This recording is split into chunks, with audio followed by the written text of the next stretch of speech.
የ27 ዓመቱ የኢህአዴግ ስርዓት የትግራይ ህዝብ ስርዓት እንደሆነ ተደርጎ ያለ አግባብ በመሰበኩ የትግራይ ህዝብ መክፈል የማይገባው አበሳ ነው ያየው የከፈለው። አማራው የስርዓቱ ባለቤት ተደርጎ ፕሮፓጋንዳ በመነዛቱ ስንት አማሮች ንጹሃን አማሮች እስካሁን ድረስ ዋጋ እየከፈሉ ነው እየተገደሉ ነው። የኦሮሞ ህዝብ ጥቂት የኦሮሞ ተወላጆች ስልጣን ላይ ስለወጡ ስልጣን ስላገኙ ሀብት ንብረት ስላፈሩ የኦሮሞ ተረኝነትና የኦሮሞ ስርዓት እየተደረገ እየታየ ነው። በጦርነቱ ወቅት አንድ የጋራ ጠላት ተደርጎ እንዲሳል የፈለገው ኃይል ነበር ቲፒኤልኤፍ። ከዛም ዘለግ ሲል የትግራይ ህዝብ አንድ የጠላት ኃይል ተደርጎ በሱ ዙሪያ ድጋፍን ማሰባሰብ ነበር ሲጠቀምበት የነበረው። የሰላም ድርድር ውስጥ ሲገባ ያን አጀንዳ ዶክተር አብይ ያስፈጽምልናል ብለው አምነው ማለት ነው ምንም አይነት ሌላ ተዛማጅ የሆነ አጀንዳ ሳይኖራቸው ከጎኑ የቆሙ መናድ ጀመሩ። ስለዚህ አሁን ያን ጎራ ይዞ መቀጠል የሚችልበት እድል የለም ማለት ነው እየተቀየረ ነው ማለት። ስለዚህ ወደ ሌላ ጎራ መንጠላጠል ነው አሁን እየጀመረ ያለው። ድርድሩ መጥቶ ከዛ በላይ መቀጠል የማይችልበት ሁኔታ ፈጥሯል።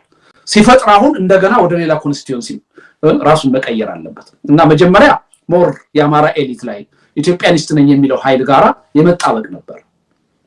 ይሄ ኃይል ለቲፒኤልኤፍ ያለውን ጥላቻ እንደ ጥሩ አጋጣሚ በመጠቀም ይሄን ኃይል በጦርነቱ ዙሪያ ይዞ መቀጠል ነበር የፈለገው። ከሰላም ድርድሩ በኋላ ግን ይሄ ኃይል በአብይ አህመድ አማካኝነት ይፈጸምልኛል ያለውን አጀንዳ እንደማይፈጸምለት ገባው። ስለዚህ አሰላለፉን ራሱ መቀየር ጀመረ። የዶክተር አብይ ተቃዋሚ መሆን ጀመረ። አንዳንዶቹም ደግሞ አሰላለፋቸውን ከብልጽግና ይልቅ ወደ ሻዕቢያ ማድረግ ጀመሩ ማለት ነው። ስለዚህ ዶክተር አብይ አሁን መልሶ ወዴት እየሄደ ነው? እንደገና ወደ ንዑስ ብሔርተኞቹ ጎራ ሽፍት እያደረገ ነው። ስለዚህ እስካሁን ድረስ ይሄን ተጠቅሜያለሁ፣ እዚህ ላይ አድርሶኛል፣ ከዚህ በኋላ ይሄን ይዤ ልቀጥል የሚችልበት እድል የለኝም፣ ከዚህ በኋላ ደግሞ ይሄኛውን ጎራ ይዤ መቀጠል አለበት ነው። ይሄን ሁሉም ያደርገው ግን ሁልጊዜም ስሌቱ አንደኛውን ጎራ ለመጥቀም ወይም ለመጉዳት አይደለም። አንደኛውን ጎራ ይዤ ያዋጣኛል የሚለውን ጎራ ይዤ ሌላውን ደፍቄ የፖለቲካዊ ስልጣን የበላይነትን ይዤ ቀጥላለሁ። አንዱ ይሄ ነው። ሁለተኛ መታወቅ ያለበት ዶክተር አብይ ከመጡ ጀምሮ ሲሰሩት የነበረው ሂደት ይሄ ነው። በአጠቃላይ ምንም የተለወጠ ነገር የለም። ለምሳሌ እንደመጡ ያደረጉት ምንድነው? ኢህአዴግ የሚባለውን ፓርቲ አፍርሰው ተቆጣጠሩት። በአንድ ግለሰብ ቁጥጥር ስር እንዲወድቅ አደረጉት። በውስጥ የነበሩትን በብሔር ደረጃ የነበሩትን ክፍፍሎች በቅርጽ ደረጃ አፈረሱና ብቻቸውን ሊወስኑ የሚያስችላቸውን ሁኔታ ፈጠሩ። በፈንቅለ ፓርቲ ነው መጀመሪያ ያደረጉት። ከቲፒኤልኤፍ ጋር ያጣላቸው ይሄ ነው። ከአንዳንድ የኦህዴድ ባለስልጣናት ለምሳሌ እንደ አቶ ለማ መገርሳ ጋር ያጣላቸው ይሄ ነው። ያን ግን ያደረጉት ያለ ምክንያት አይደለም። ይሄን ፓርቲ ወደ አንድ አይነት ስብስብ ካልቀየርኩት የተለያየ ኤንቲቲ በውስጡ ካለው ለኔ ስልጣን የበላይነትና ለውሳኔ አሰጣጥ አያመቸኝ ብለው ስላሰቡ መፈንቅለ ፓርቲ ነው መጀመሪያ ያደረጉት። እሱን ከጨረሱ በኋላ ደግሞ መፈንቅለ መስተዳድር ነው የጀመሩት። ከሶማሌ ክልል ጀመሩ። እያንዳንዱን የክልል መንግስት ለራሳቸው በሚጠቅም ሁኔታ ቀየሩት። የቀራቸው ማን ነበር? የትግራይ መንግስት ነው የቀራቸው ቀርቷቸው የነበረው። የትግራይ መንግስት ደግሞ በዛው በተለመደው መንገድ ማንበርከክ ነበረባቸው። በእሳቸው ቁጥጥር ስር መዋል ነበረባቸው። እሱ ላይ ነው ችግር ገጠማቸው። ከዛ በኋላ ከሻዕቢያ ጋር ሆነው ከሌሎች ኃይሎች ጋር ሆነው ወደዛ ጦርነት ውስጥ አገሪቱን ይዘዋት ገቡ። ያ ጦርነት ሄዶ ያሰቡትን ባያሳኩም ወደ ሰላም ድርድር መጣ። አሁን ያ ሂደት ትግራይ ላይ አዲስ ምዕራፍ ይዟል። አሁን አስፈሪ ሁኔታ ትግራይ ውስጥ እየታየ ነው። አሁን ከዛ በኋላ ምንድነው የቀራቸው? አሁን ያልተቆጣጠሩት ነገር ሃይማኖት ነው። ከሃይማኖቱም ውስጥ ሁለቱን ሃይማኖቶች ቀድመው በቁጥጥራቸው ስር አድርገዋል። የተለያየ የውስጥ ልዩነት ያላቸውን የፕሮቴስታንት አማኞች አንድ ላይ ሰብስበው አንድ ካውንስል እንዲያቋቁሙ አድርገው ግልጽ በሆነ ቋንቋ ነው የተናገሩት። አንድ ካልሆናችሁ እኔ በመፈልገው መልኩ የኛን ዕውቅና አታገኙም፣ የኛን እገዛ አታገኙም፣ ግዴታችሁ ነው ብለው ግዴታ አስቀምጠው አንድ እንዲሆኑ አደረጓቸው። ያን ተቆጣጠሩ። ቀጠሉና ሙስሊሞች ውስጥ ገቡ። የሙስሊሙ ትንሽ ሲያስቸግራቸው ለሁለት እንዲከፈሉ አደረጉት። ለሁለት እንዲከፈል አድርገው የእርቅ ጥያቄ አመጡ። የታረቁ ጥያቄ አመጡና እሳቸው አስታራቂ ሆነው ገቡ። ጉባኤው ላይ ሄደው መመሪያ ነው የሰጡት። በሚፈልጉት መልኩ እሱንም ተቆጣጠሩት። አሁን ማን ነበር የቀረው? አንድ የኦርቶዶክስ ቸርች ነበር የቀረው። አሁንም ልክ የሙስሊሙን በሄዱበት መንገድ የጀርባ ድርጅታዊ ስራ ሰርተው ነው የገቡበት። ከፍተኛ የሆኑ አማካሪዎችን ባለስልጣኖችን ከራሳቸው ሃይማኖትና አመለካከት ጋር የሚሄዱ ሰዎችን የመሰብሰብ ጉዳይ ኢቭን የሚመሩትን ፓርቲ የፓርቲውን ስያሜና ሎጎ ሳይቀር ራሳቸው ከሚያምኑበት ሃይማኖት ጋር ተቀራራቢ እንዲሆን በማድረግ ረገድ እንደዚህ አይነት ነገሮችን እንደሚያደርጉ ያያየን ነው። ግን የሳቸው በኔ እምነት ማለት ነው እርግጥ ነው ሃይማኖተኛ እንደሆኑ እና የሃይማኖት ሰው እንደሆኑ በየአደባባዩ ነው የሚናገሩት። የፖለቲካ መሪ ነኝ የሁሉም መሪ ነኝ ብለው በዚህ ረገድ ራሳቸውን የሚቆጥቡ ሰው አይደሉም። ህጉ እየከለከላቸው እያለ በማንኛውም ስብሰባ በማንኛውም ውይይት በማንኛውም ንግግር ሃይማኖታዊ የሆነ ነገር በድፍረት ነው የሚናገሩት ያላግባብ ማለት ነው። ነገር ግን እኔ እስካየሁት ድረስ ዋናው ዓላማቸው ስልጣን ነው። ለዚህ ለስልጣናቸው የሚጠቅማቸውን ነገር ሁሉ ያደርጋሉ። ስለዚህ ምንም ጥርጥር የለውም እሳቸው የሚከተሉት ሃይማኖት አለ። ያ ሃይማኖት ቅድም ባልኩ መልኩ እንዲጠናከር የራሱ የሆነ የበላይነት እንዲኖረው እንዲስፋፋ የሚያደርግ እንቅስቃሴ እንደሚያደርጉ በደንብ ታይቷል። ከፓስተሮች መመሪያ ሁሉ እንደሚቀበሉ ያየንበት ሁኔታ አለ። እሳቸው ወደ ስልጣን ከመጡ በኋላ በየቸርቹ አለን የሚሉ የፕሮቴስታንት ሰባኪዎች ነብይ ነን የሚሉ ፓስተር ነን የሚሉ ስርዓቱን ምን ያህል ደግፈው ለመቆም ሲረባረቡ አይተናል። ጦርነቱን ምን ያህል ፍትሃዊ ጦርነት ነው ብለው በአደባባይ በሃይማኖት ስብከት በሚሰበክበት ቸርች ውስጥ ሲሰብኩ አይተናል። እና እንዲህ አይነት ሰራዊት በደንብ አድርጎ ህብረተሰብ ውስጥ የማሰማራትና የፖለቲካን ድጋፍ የማግኘት በአደባባይ ሄደው የአንድ ሃይማኖት ተከታይ የሆነን ሰው ገንዘብ ይመርዳት ፕሮጀክት ይመርዳት እንዲህ አይነት ነገር ሲያደርጉ ያያየን ነው። ያ የሳቸው የኔ የሚሉት ሃይማኖት የበላይነት እንዲያገኝ የበለጠ ተጽዕኖ እንዲያገኝ እየሰሩ አይደለም ልላችል። ግን እኔ እስከሚገባይ ድረስ እስካሁን ሲያደርጉትም እንዳየሁት በሁሉም ሃይማኖቶች ላይ ቁጥጥር እንዲኖራቸው ነው እየሰሩ ያሉት። በነገራችን ላይ የዶክተር አብይ ጉዳይ መገለጽ ያለበት የሃይማኖት ጣልቃ ገብነት ተብሎ አይደለም መገለጽ ያለበት። ጣልቃ ገብነት በደርግም ጊዜ ነበር፣ በኢህአዴግም ጊዜ ነበር።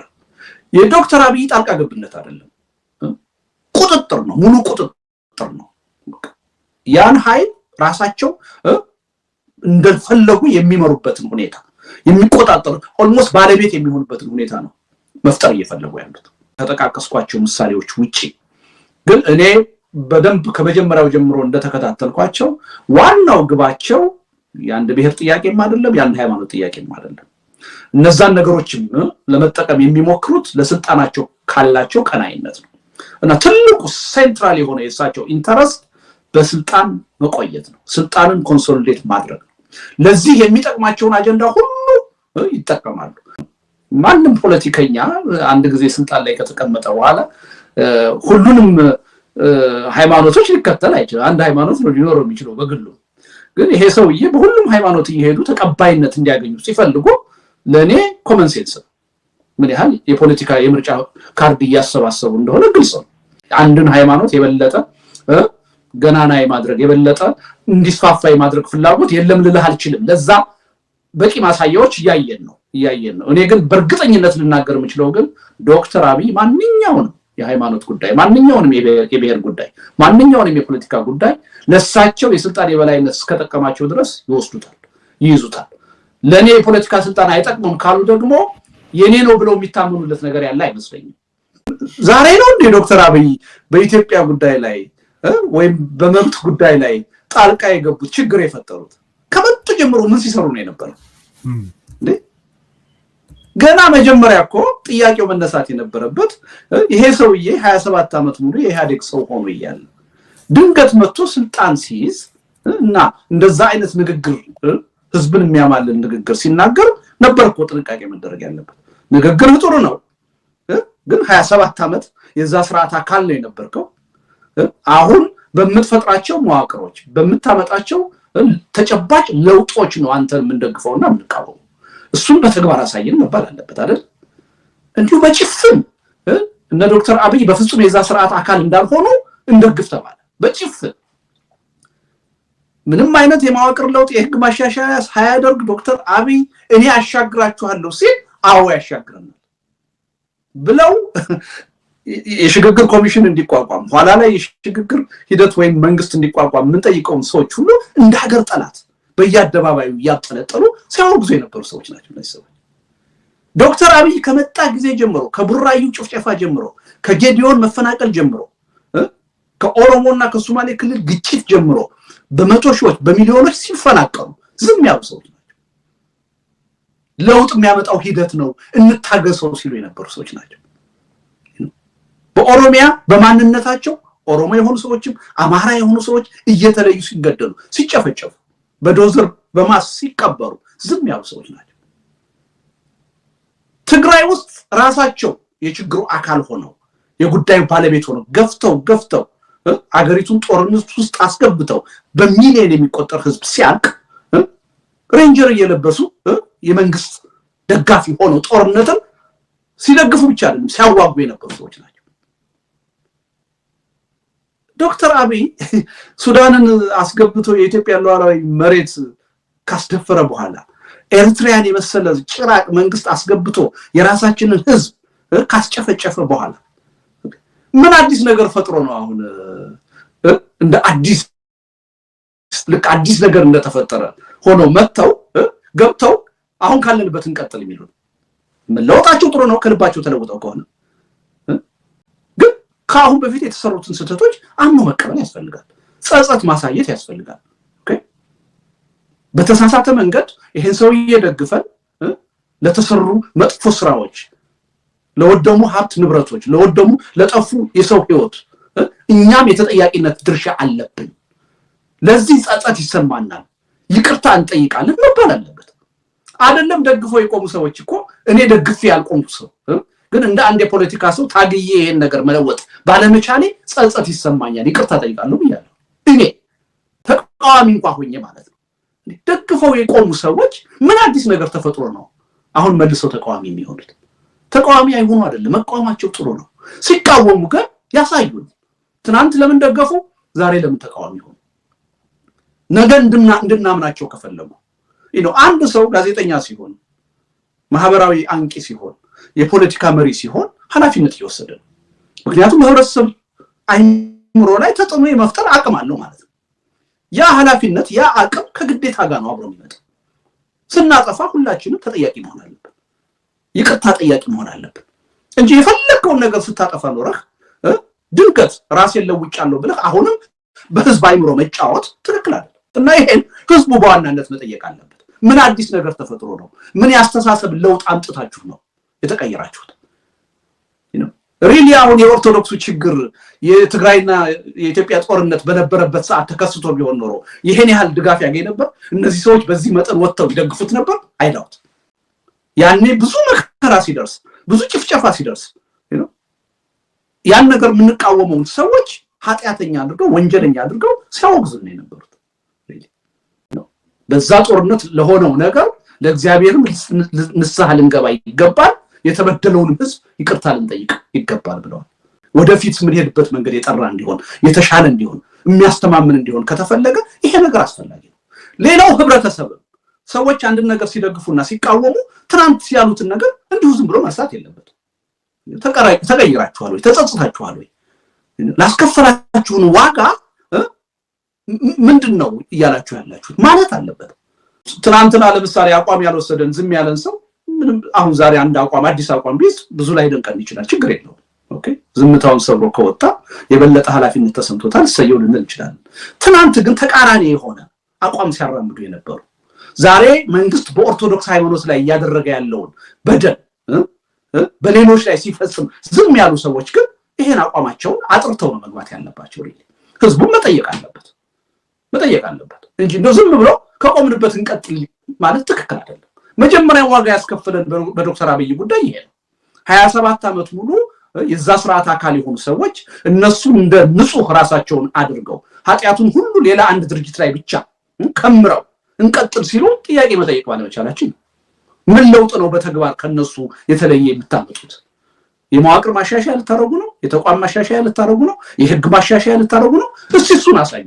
እሱን ስታሳዩ በርግጥም ከድሮዎቹ የተለያችሁ ናችሁ እንደግፋችኋለን ነበር መባል ያለበት ነው። ከነሱ ጎን ቆሞ እነሱን የምንናገር ሰዎች የምንተችን ሰዎች ሁሉ ሲያወግዙ ሲረግሙ ስማችንን ሲያጠፉ የነበሩ ሰዎች ናቸው። ስለዚህ እኔ መለወጥ ጥሩ ነው። አሁን በተሳሳተ መንገድ ያሉ ሰዎች ተለውጠው መምጣት ወደ እውነቱ መምጣት አለባቸው። ወደ ህዝብ ወገን መሆን አለባቸው። ሲሆኑ ግን ለራሳቸውም የሚጠቅመው እኔ ለኛ አይደለም ወይም ለሀገሩና ለህዝቡ ብቻ አይደለም፣ ለራሳቸው እውነተኛ የሆነ ተሰሚነት እንዲኖራቸው ታማኝነት እንዲኖራቸው ከፈለጉ በትክክል ሐቀኛ ያርጉት ለውጡ። ስላጠፉት ጥፋት የተሰማቸውን ጸጸት ይንገሩ። የተበደለውን ሰው ይቅርታ ሲጠይቁ ያኔ አይ ትናንት እንደዚህ ብላችሁ ነበርና ዛሬ እንዲህ ብትሉ አንቀበላችሁ እሰየው ብለን እንቀበላቸዋለን። አብረናቸው ለመስራትም ዝግጁ እንሆናለን። ህዝቡ በዚህ ደረጃ ማሰብ አለበት። ይሄ ካልሆነ እንደዚህ አይነት ኦፖርቹኒስት ኃይሎች ይሄን ማን ምን ነበር ትናንት ሲያደርግ የነበረው ከትናንቱ ነገር ወጥቶ ዛሬ የደረሰበት ደረጃ ላይ እንዴት ነው የደረሰው? በአግባቡ ሪፍሌክት አድርጓል ወይ? ተጸጽቷል ወይ? እንደው ይቅርታውን ተጸጽቷል ወይ? ተሳስቼ ነበር ብሎ በአደባባይ ተናግሯል የሚለውን ነገር መታየት አለበት። አለበለዚያ በዚህ ሂደትም ውስጥ ገብተው የራሳቸውን ሚና ተጫውተው ይሄን እንቅስቃሴ ራሱ ወደ አልተፈለገ አቅጣጫ ሊመሩት ይችላሉ፣ ሊያጨናግፉትም ይችላሉ። አሁን የብልጽግና ኃይል ምንም ጥርጥር የለውም። ዶክተር አብይ በእያንዳንዱ አሁን ውጭ ሀገር ለጉብኝት ሲሄድ ምናምን እናያለን። ምንም ሙሉ ጊዜውን ሙሉ ትኩረቱን የሚያጠፋው ይሄን እንቅስቃሴ እንዴት አድርጌ ላዳክመው ላኮላሸው። ለዛ የማይጠቀመው መንገድ ሊኖር አይችልም። ይሄን ቀድሞ መገኘት ያስፈልጋል፣ በጥንቃቄ ማየት ያስፈልጋል። እና እውነቱን ለመናገር ከብዙዎቹ ኢትዮጵያ ውስጥ ካለነው ፓርቲዎች የተሻሉ ሆነው ነው ያገኘዋቸው የኦርቶዶክስ አባቶች። እስካሁን የሄዱበት መንገድ በጣም የሚገርም ነው። የሚገርም በጣም ይሄ ትክክለኛ ነገር ነው። ግን ላልተገባ አጀንዳ መጠቀሚያ እንዳይሆን አላግባብ የሆነ ይሄ ያልከውን ነገር ተጠቅሶ ነበር በመግለጫው። ሌላ መፈክር ይዛችሁ መምጣት የለባችሁም፣ የጸሎት መጽሐፋችሁንና መጽሐፍ ቅዱሳችሁን ይዛችሁ ነው ብለው ይሄ ነገር ሊሆን የሚችልበትን እድልን መንግስትን ለመንፈግ እየሞከሩ ነው። መንግስት ሊያደናግር የሚያወጣቸውን መግለጫዎች እግር በእግር እየተከታተሉ ህብረተሰባቸውን ለማረም እየሞከሩ ነው።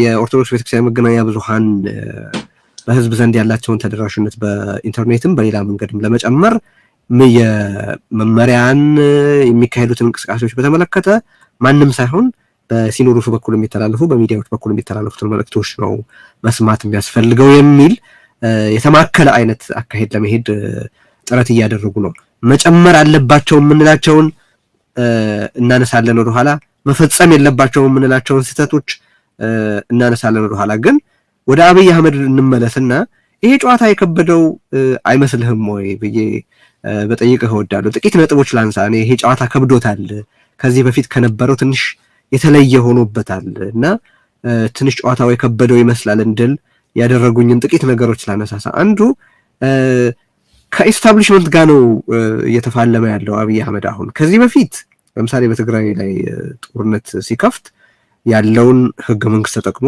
ያለውን ስቴት ስትራክቸር ተጠቅሞ ያለውን የቆመውን ነገር እሱ ያልሰራውን ግን የቆመውን ነገር ተጠቅሞ ነው። ኢቭን ራሱ ብልጽግናን አሁን ቅድም አስተናልና የኢህአዴግን 75% ወርሶ ንብረቱንም አባላቱንም እኮ ነው ወርሶ የቀጠለውና የተሰራውን መዋቅር የራሱን የሆኑ ቃላት ለዋውጦ ምን ብሎ ወደ ራሱ የተማከለ እንዲሆን ያደርጋል። ግን ከሞላ ጎደል ቀድሞ ተሰርቶ የነበረን መዋቅር ተጠቅሞ ነው ስራዎቹን ለመስራት ሲሞክር የምናየው። ሰራዊትን ብንል ራሱ የገነባው ሰራዊት አይደለም፣ ከዛ በፊት ተገንብቶ የቆየውን ሰራዊት ነው ይጠቀም የነበረው። እዚህ ላይ ጥላቻም ቢሆን በህወሓት ላይ እና በትግራይ ህዝብ ላይ የነበረውን የቆየ ጥላቻ ጋልቦ ነው ያደረገው።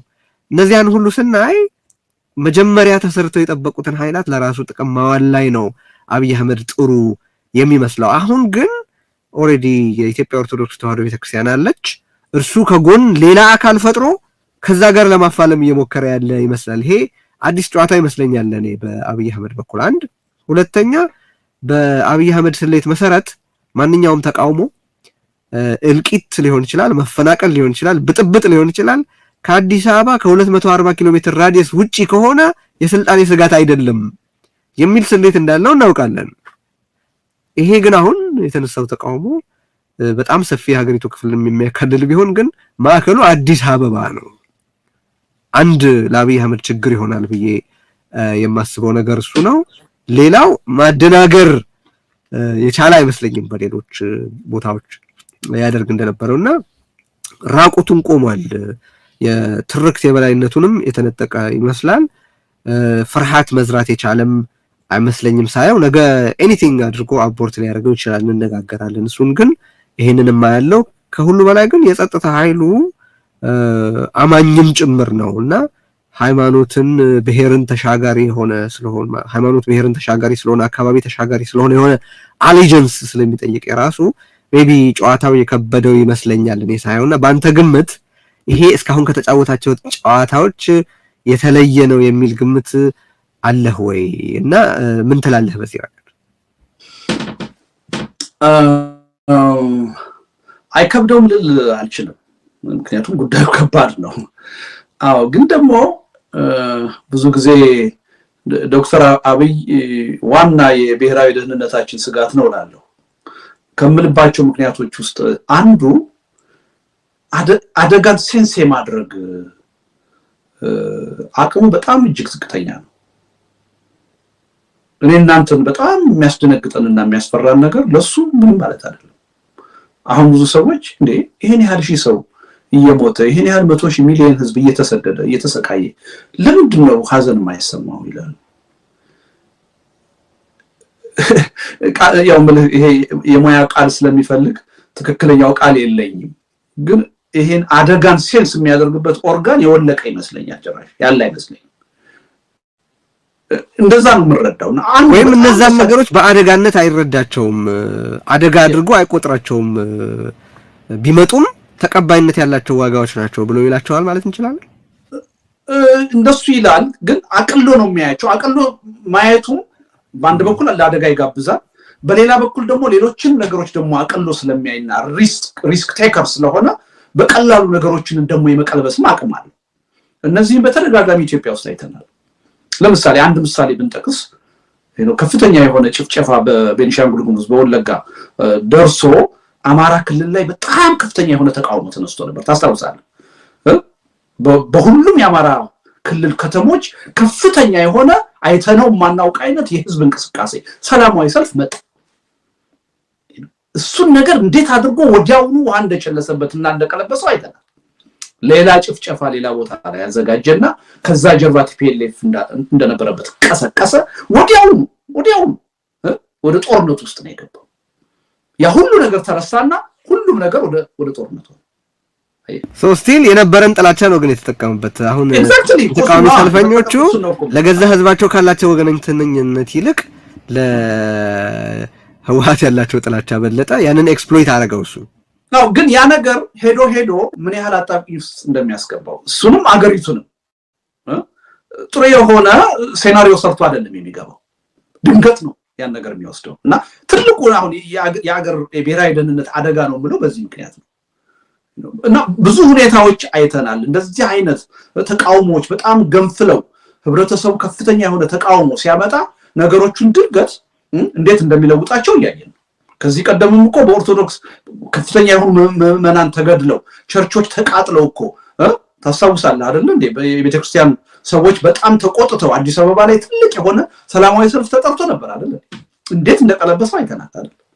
ግን እሱ በመሪዎቹ ስህተት ነው ባይ ነኝ እኮ። ዞሮ ለምን መሰለህ እነዚህን ነገሮች እያደረገ የመቀጠል እድል እንዳለው አይተናል። እስካሁን እነዛ ነገሮች ለምንድን ነው የሆኑት ብለን ስንል በአንድ በኩል እሱ ከመጠን በላይ ሪስክ ቴከር በመሆኑ የመጣ ነገር ነው። በሌላ በኩል ደግሞ በሌሎች ሰዎች ድክመት ነው እንዳልከው። በሱ ብርታት ብቻ አይደለም። እንደውም ዋናው ችግር እንዳልከው የኛ ድክመት ነው፣ የሌሎች ድክመት ነው ያን እድል የሚሰጠው። ይሄ ነገር ግን ባለበት ሁኔታ ይቀጥላል ማለት አይደለም። በየጊዜው በጣም ድዊንድል እያደረገ ነው የሚሄደው፣ እየዋሸሸ እየቀነሰ ከጊዜ ወደ ጊዜ ነው የሚሄደው። አሁን ያ ሁኔታ የደረሰ ይመስላል። አሁን አየህ ካርዶቹን ተጠቅሞ ኦልሞስት ያለቁበት ሁኔታ እየመጣ ነው። ይሄን ስለ ተሟጦ አልቋል ማለት አይደለም። የሆነ ካርድ አሁንም ኪሱ ውስጥ ይኖራል። አሁን ይሄን የሰሞኑን እንቅስቃሴ እንዴት አድርጎ እንደሚያኮላሸው ምንም ጥርጥር የለኝም። ሌት ቀን እያሰበበት እየሰራበት ነው። አንዱ እንዳልኩት ቅድም ጠቅሻለሁ፣ የአማራ ባለሀብቶችን ሰብስቦ እኔ እዚህ ንብረት የለኝም እና የእናንተ ንብረት ነው የሚቃጠለው፣ ይሄን አመጽ አስቁሙ ብሎ እነ ወርቁ አይተነውን አሰማርቷቸዋል ብለናል መግቢያችን ላይ። እና አንዱ አሁን እሱ ሌላ እሱ ራሱ አቃጥሎ የነዛን የአማራ ባለሀብቶችን ወይም ሌላ ድራማ ፈጥሮ ሊያኮላሽው የመቻል እድሉ በጣም ከፍተኛ ነው። ልክ ነህ። ግን የተለየ ጨዋታ ሆኖበት ከሆነ እሱን ምንም ጥርጥር የለውም። አየህ የተለየ ጨዋታ ነው። ቅድም እንዳልኩ ነው። ለምሳሌ ፕሮቴስታንት ላይ በቀላሉ ነገሮችን መቆጣጠር ቻለ። የሙስሊም ወንድሞቻችን ላይ በተወሰነ ሂደት ነገሮችን መቆጣጠር ቻለ። በተመሳሳይ ሁኔታ ነው ሲኖዶሱ ላይ ያለውን ችግር ቆጣጠረዋለሁ ብሎ ያሰበ። አየህ በደንብ ዲዛይን ተደርጓል እኮ በቃ አንድ አካል ይቋቋማል። ከዛ በኋላ ታረቁ የሚል ግፊት እናደርጋለን፣ እናስገድዳቸዋለን። ሲታረቁ ውስጥ ያላቸውን የኃይል አሰላለፍ እንቀይረዋለን። ከቀየርን በኋላ የፈለግነውን ነገር ማድረግ እንችላለን። ይሄ ነው እኮ ሌላ እኮ አይደለም የተሞከረው። አሁን አየህ ግን ቅድም እንዳልኩህ አሁን በድሮው ጉልበት በድሮው ፍጥነት ነገሮችን መጠቀም የሚችልበት ሁኔታ ላይ አይደለም። ያ ጉልበት እየቀነሰ የመጣበት ሁኔታ ነው አሁን እያየን ያለነው። ይሄ ማለት ግን ተሟጦ አልቋል ማለት አይደለም። አንደርስቲሜት መደረግ አለበት ማለት አይደለም። ዝቅ ተደርጎ መገመት አለበት ማለት አይደለም። አንድ አደጋ ሴንስ ማድረግን በተመለከተ ስታነሳ የትዝ ያለኝ አብይ አህመድ ንግግር አለ። እስቲ ላሳየህና እሱን ጥቂት ነገር በለበት። ኦርቶዶክስ ቸርች በኢትዮጵያ ውስጥ አንድ ብትሆን እሷን አቃጥሎ በቃ አለቀች ቢባል ችግር የለውም። መስጊድ አንድ ቢሆንና እሷን አቃጥሎ የሚጠፋ ቢሆን ችግር የለውም። እንደምታዩት ነው ነገሩ። አንድ ሲቃጠል 10 ይሰራል። ኪሳራ ስለሆነ አክሳሪ መንገድ ባንከተል ነው የሚሻል። አሁን እዚህ ውስጥ የሚያሳስበኝ ቸርች ማቃጠል፣ መስጊድ ማቃጠል ሞራሊ ስህተት ስለሆነ ህግ መጣስ ስለሆነ የሰው መብት መጋፋት ስለሆነ አይደለም ስህተት ተደርጎ የቀረበው። በዚህ ስለማይቻል ማጥፋት ስለማይቻል ቢቻል ኖሮ ችግር የለውም ማለት እኮ በግልጽ። በነገር ላይ ብዙ ጊዜ ሆን ብሎ ቢሆን ወይም ሳያውቀው እንዲህ አይነት ነገሮችን ይነግረናል በደንብ። በቀደም እኮ ለምሳሌ አሁን ብዙ ሰዎች ይሄ የኦርቶዶክስ ጉዳይ አቅጣጫ እየተጋጋለ ሲመጣ ጠቅላይ ሚኒስትሩ መጥቶ ሊያነሳልሰው ይችላል፣ ሊያበርደው ይችላል የሚል ጥበቃ ነበራቸው። እኔ እንደዛ አይነት ነገር አልጠበቅኩም እና ወጥቶ በተናገረ ጊዜ እኮ ግልጽ አድርጎታል። ከኔ በፊት የነበሩ ስርዓቶች ሁሉ እነሱ ያልሾሙት ፓትሪያርክ ኖሮ አያውቅም ነው ያለው። እኔ ተራ ላይ ሲሆን ነው ወይ ኤግዛክትሊ በእኔ ተራ ሲሆን ነው ወይ ያለው እና ግልጽ ነው ነገሩ። ግልጽ ነው ነገሩ እና ከአቅም በላይ ነገሩ ምንህ እኮ አሁን አየህ ችግሩ ምን መሰለህ? ዶክተር አብይ ኢትዮጵያን የመምራት ዕውቀቱም ብቃቱም የላቸውም ስንል እኮ ያለ ምክንያት አይደለም። አየህ አሁን የኢትዮጵያን ታሪክ የሚያውቁ ቢሆን ኖሮ ይሄን እኮ ያደርጉ አይደል? መንግስቱ ኃይለማርያም ጭልጥ ያሉ አምባገነን መሪ ናቸው። መለስ አምባገነን መሪ ናቸው አይደል? በፖለቲካ ፓወር የሚያምኑ ናቸው፣ በቁጥጥር የሚያምኑ ናቸው። ኦርቶዶክስን ግን በጥንቃቄ ነው የያዙት። ምክንያቱም የሚያመጣውን ጣጣ ያውቃሉ። አየህ ህዝቡ ውስጥ ያለውን መሰረት ምን ያህል ጠንካራ እንደሆነ ያውቃሉ። አልነካኩትም፣ በጥንቃቄ ነው የነካኩት። አየህ የኢትዮጵያን ታሪክ ስታነብ በዘመናቸው እኮ እንዳጼ ቴዎድሮስ እኮ ኃይለኛ መሪ አልነበረም እኮ፣ ጨካኝ ኃይለኛ መሪ አልነበረም። ትልቅ ስህተት የሰሩት ከካህን ጋር ሲጣሉ። አየህ እንኳን እንደ ዛሬ ቴሌቪዥን እና ዩቲዩብ ፌስቡክ ኖሮና እንደዛ አይነት ነገር ባልኖረበት ሁኔታ ካህን በተረት በቅኔ ነው። የቴዎድሮስ ደግሞ እኮ ክርስቲያን የሆነውን ኪንግደም እኮ ነው ከቤተክርስቲያኑ ጋር ተጣልቶ በደንብ ገብቷል አባባሌ። የኢትዮጵያን ታሪክ በደንብ ያውቀው ኖሮ የማይነካውን ነገር አይነካም ነበር። በ1953 ዓመተ ምህረት እነ ግርማሜ መፈንቅለ መንግስት ሲሞክሩ የእስራኤሉ አምባሳደር አሉ የተባሉት ነገር እና የፓትሪያርኩን ቡራኬ አላገኙም፣ ይሄን ሲያደርጉ አሉ አላገኙም፣ አገራቸውን በፍጹም አያውቁም ሀገራቸውን የሚል ነገር እንደተናገሩ አቶ ብርሃኑ አስረስ ናቸው በጽሁፋቸውም በቃለ ምልልሳቸውም ላይ ሲያነሱ የተመለከትኩት። እና እንዳልኩት ሰሞኑን የራሽያ አምባሳደር እኮ በቀጥታ እኮ አቋም ይዞ ተናገረ። ካን ኢማጂን የትልቅ ሀገር መንግስት አምባሳደር ነው ሰውዬ። ከኢትዮጵያ ጋር ከፍተኛ የሆነ የጥቅም ግንኙነት አላቸው አይደል? እንዲህ አይነት ስቴትመንት መስጠት እኮ ቀላል ነገር አይደለም። ግን ምን ያህል እነዚህ ሰዎች አደጋውን እንደሚረዱት ነው የሚያሳይ። ከኢትዮጵያ መንግስት ጋር እንኳን የሚያቃርም ቢሆን ይሄን አቋም መያዛችን የግድ ነው። ይሄ ቀላል ነገር አይደለም ብለው እኮ ነው በድፍረት የገለልተኝነት ጥያቄ ሳያግዳቸው ትክክል አይደለም ያሉት። ይሄን ነው የፖለቲካ መሪ ሆነ ኢትዮጵያ ውስጥ የሀገር መሪ ሆነ ይሄን ማታውቅ ከሆነ አስቸጋሪ ነገር። ችግሩ ምን መሰለህ? የደንብ ልብ ሰጣቸው። ሌሎቹም ተቋማት በሚፈልጉት መልኩ ማስኬድ ቻሉ። ኢትዮጵያ ውስጥ እንኳን እውነቱን ለመናገር እኮ የቀረው እኮ የኦርቶዶክስ ሃይማኖት ብቻ እኮ ነው። ሌላው አሁን የሲቪክ ማህበራትን ውስጥ መምህራን ማህበር ኦልሬዲ የብሔር አደረጃጀቱን ተከትሎ ነው አሁን ተግባራዊ ነው። የሰራተኛ ማህበር፣ የነጋዴዎች ማህበር ያን ተከትሎ ነው ይሄድ ያለው። ሃይማኖቶቹንም እንደዛ አደረጓቸው። በቃ ያለውን የሀገሪቱን የብሔር ፌደራሊዝም እንዲከተሉ ነው ያደረጓቸው። የቀረው ብቸኛ በዛ ያልተገዛ የኦርቶዶክስ ሃይማኖት ነው። ይሄን በዛ መልኩ ማድረግ እንችላለን በቀላሉ በለመድነው ድርጅታዊ አሰራር ብለው አመማየ። ይሄ ኢዴፓን እንደማፍረስ ምናምን ፓርቲ እንደማፍረስ ቀላል ነገር አይደለም። ከባድ ነገር ነው እና ትልቁ ችግር ይሄ ነው፣ አገሪቱን አለማወቅ እና አገሪቱ ውስጥ ያለውን ደግሞ የፖለቲካ የኃይል አስተላለፍ የማህበራዊ ሁኔታ በደንብ አለመረዳት፣ ቅራኔውን በደንብ አለመረዳት ትልቁ ችግር አይደል። ኦርቶዶክስ ከኢትዮጵያ መንግስት በላይ ታሪክ ያላት ናት፣ ማንነት ያላት ናት። አገሩን ራሱ እኮ የቀረጸች ናት አይደል እንዴ? ያም ብቻ አይደለም በአማኞቿ። እኔ አሁን ራሴን እንደ ሃይማኖት ሰው አላይም አይደል፣ ግን በማንነቴን በመቅረጽ ረገድ ኦርቶዶክስ ያላትና ትልቅ በጣም ከባድ ነው። አየህ፣ ይሄን ህብረተሰቡን ማወቅ ይጠይቃል። አየህ፣ እሳቸው ሁሉ ነገር just a piece of cake ለሳቸው። አየህ፣ ይሄ ከምን መሰለህ አንዱ የሚመነጨው እዚህ ወንበር ላይ የተቀመጥኩት በዲቫይን ሚሽን ነው። ቀደም እሱ ነበር። ማንም በኔ ቦታ ሰጥቶኝ አያውቅም። እዚህ ቦታ ይመጣል ብሎ ገምቶኝ አያውቅም። መጥቻለሁ። ከመጣሁ በኋላ ደግሞ የፈለኩትን ለማድረግ የሚያግደኝ ነገር የለም ብለው ነው። አደገኛው ነገር ይሄ። እንዲህ አይነት አመለካከት ይዘህ የፖለቲካ መሪ ከሆንክ አስቸጋሪ ነው። ትልቅ የናሽናል ኢንተረስት ስትሬት የሚያደርጋቸው ለዚህ ነው ሁሉም ነገር በግላቸው ነው የሚወስኑት። በቡድን ውሳኔ ያምኑ፣ በስሜት ነው የሚወስኑት። እና ይሄ ትልቅ ነው። የሚያሳዝነው በዚህ ሁሉ ሂደት በዙሪያቸው ተሰብስበው ጸጥ ረጭ ብለው የሚሰሩትን ቆመው የሚያዩ የመንግስት ባለስልጣናት አሉ። አማካሪ በቁጥር ቀላል ያልሆኑ በህብረተሰቡ ዘንድ ትልቅ ተሰሚነት ማንነት የነበራቸው ሰዎች ሳይቀሩ እጅግ የሚያሳዝነው ይሄ። አየህ አሁን ዶክተር አብይ በዚህ ሀገር ላይ ሁሉ ውጥንቅጥ ሲፈጥሩ እኮ እሳቸውን ከስልጣን የማውረድ የማውጣት መብት እኮ የኢትዮጵያ ህዝብ አይደለም የብልጽግና ፓርቲ እኮ ነው። ድርጅት ቢሆን ኖሮ እኔ እናንተ አንመረጥናቸውም እኮ ዶክተር አብይን አይደል? መምረጥ መብት የለም።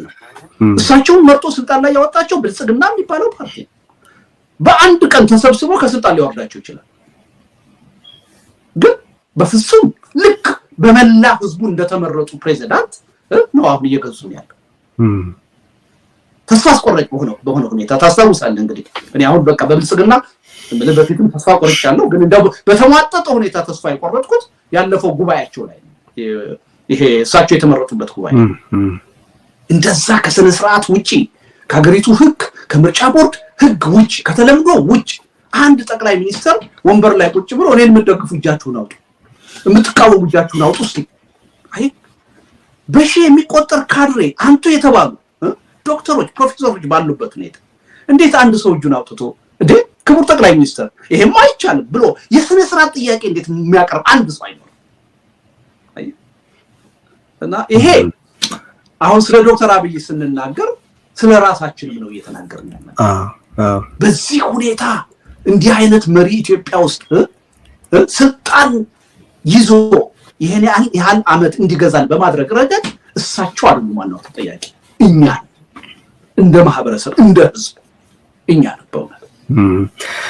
ይሄ የቀደም የነካነው የኃይል አስተላለፍን ጉዳይ በተመለከተ እንመለስበታለን ያልነው አንዱ ከወደ ትግራይ በኩል እርግጠኛ አይደለሁም፣ ግን አብይ አህመድ ስር የመሆንና በአብይ አህመድ የመገዛት አይነት አዝማሚያ እመለከታለሁ ብለሃልና ዛሬ ከምናነሳው አውድ አኳያ ብናነሳው እንደው ሐሳብ ብትሰጥበት ፈልጋለሁ። ግን ጥቂት ነጥቦች ኮንቨርሴሽን ስለሆነ እያደረግን ያለ ነው።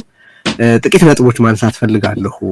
አሁን በአንዳንድ በተገቢ ምክንያት ባዘኑ በተገቢ ምክንያት በተቆጡ የትግራይ ኦርቶዶክሳውያን ዘንድ ይህንን ህገወጥ ሲኖዶስ የመደገፍ አዝማሚያ እመለከታለሁና ለምን አደረጉት እንኳን ባልል እኔ ለምን መንገዱ ትክክል አይደለም ብዬ እንደማስብ ባጭሩ በጣም ጥቂት ነጥቦች አነሳና ሐሳብ ብትሰጥበት ደስ ይለኛል። ልደት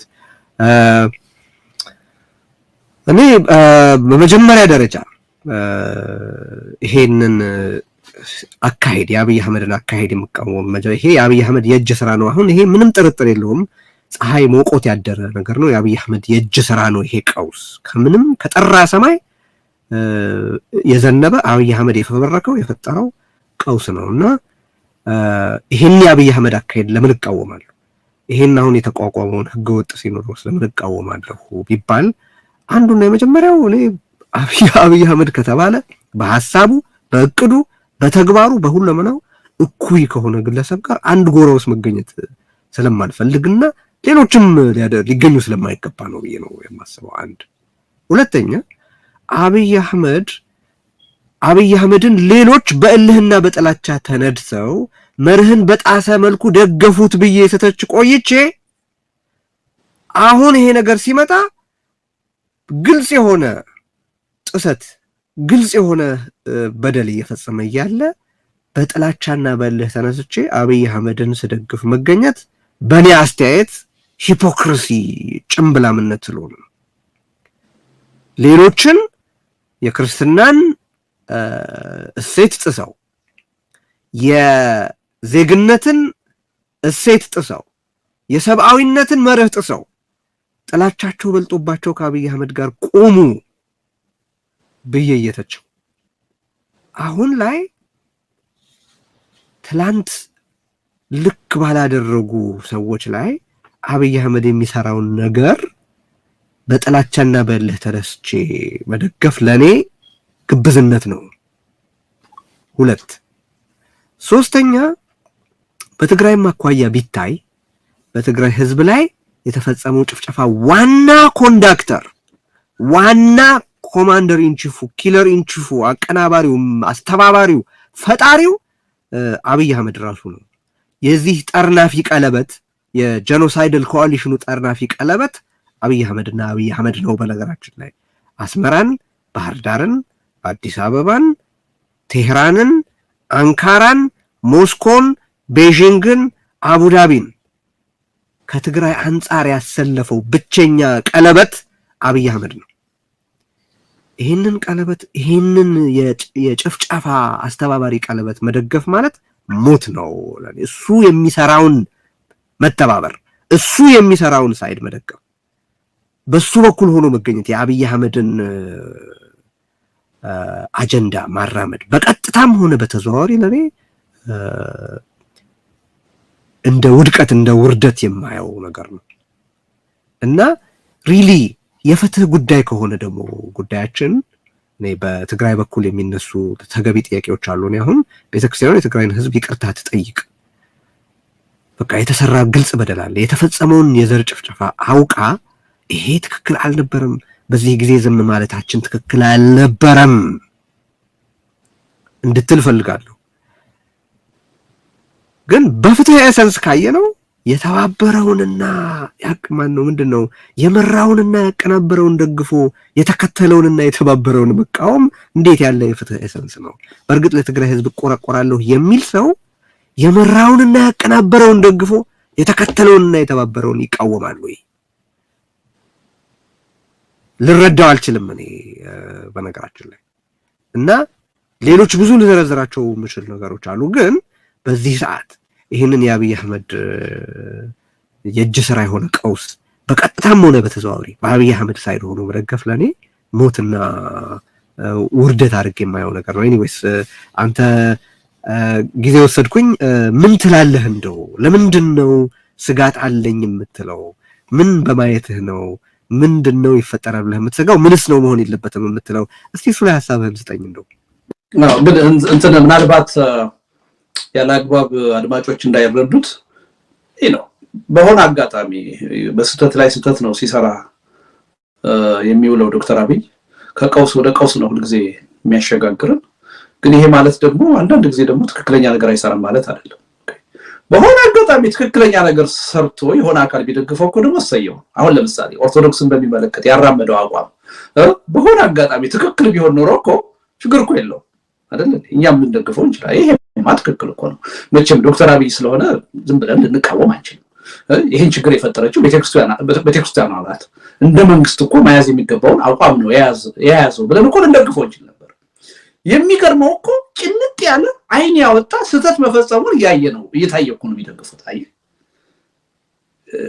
ግልጽ ነው ቴዲ አባባሪ በማንኛውም እንከራከርበታለን ግን ትክክል ሰርቷል ብዬ ስለማላምን ነው አብይ አህመድ ሰርቶ የሚያውቀው ትክክል የለም ብዬ ስለማምን ነው ወይም ለአንዳንድ ነገር እንነጋገርበት እንችላለን ነገም ሊሰራ ይችላል ዶክተር አባባሪ እስካሁን እኔ ተከታትየዋለሁ ስለሱ ብዙ ተናግሬያለሁ የወሰናቸው ውሳኔዎች ወይ ከላያቸው በጎ የሚመስሉ ግን ከኋላቸው በጣም አደገኛ ሴራ ያለባቸው ናቸው ወይ አውትራይት ስህተት ናቸው እኔ እኮ ጸላኤ ሰናይ ነው የማናቸውን በጎ ነገር ሁሉ ጠላት ነው ብዬ ነው ማምነው ይሄን ደግሞ እኔ ማለት ብንነጋገርበት ብሎ መጀመሪያ ስልጣን ላይ ሲወጣ ከወሰዳቸው እርምጃዎች ጀምሮ ማለት የኤርትራን ሰኔ 8 ነበረ ሰኔ 2 ነበረ የአልጀርስን ስምምነት ተቀብያለሁ ያለው መጋቢት 24 ስልጣን ይዞ በሁለት ወሩ ነው እንግዲህ አይደለ ያንን ያደረገው በሁለት ወሩ ነው ካይሮ ሄደው በወር ከምናምኑ ነው የተለያዩ ቦታዎች ሄዶ መቀለ ሄዶ ትግራይ ላይ ሄዶ እናንተኮ ሞተር ናችሁ የኢትዮጵያ ሞተር ምናምን ሲል እንኳን ግቡ እዛ አካባቢ ሊፈጠር የሚችለው ነገር ከወዲሁ አዘናግቶ ለራሱ የሚሆን በቀጥሎ የሚያካሂደውን ፕሮጀክት ለማሳካት እንዲመቸው ብሎ ነው በኔ አስተያየት ልንከራከርበት እንችላለን እና እብት ደግሞ ድፍንም ሊመስል ይችላል ግን አይደለም አይ ካን ባክ ኢት አፕ ነው ማለት ነው በደንብ በዝርዝር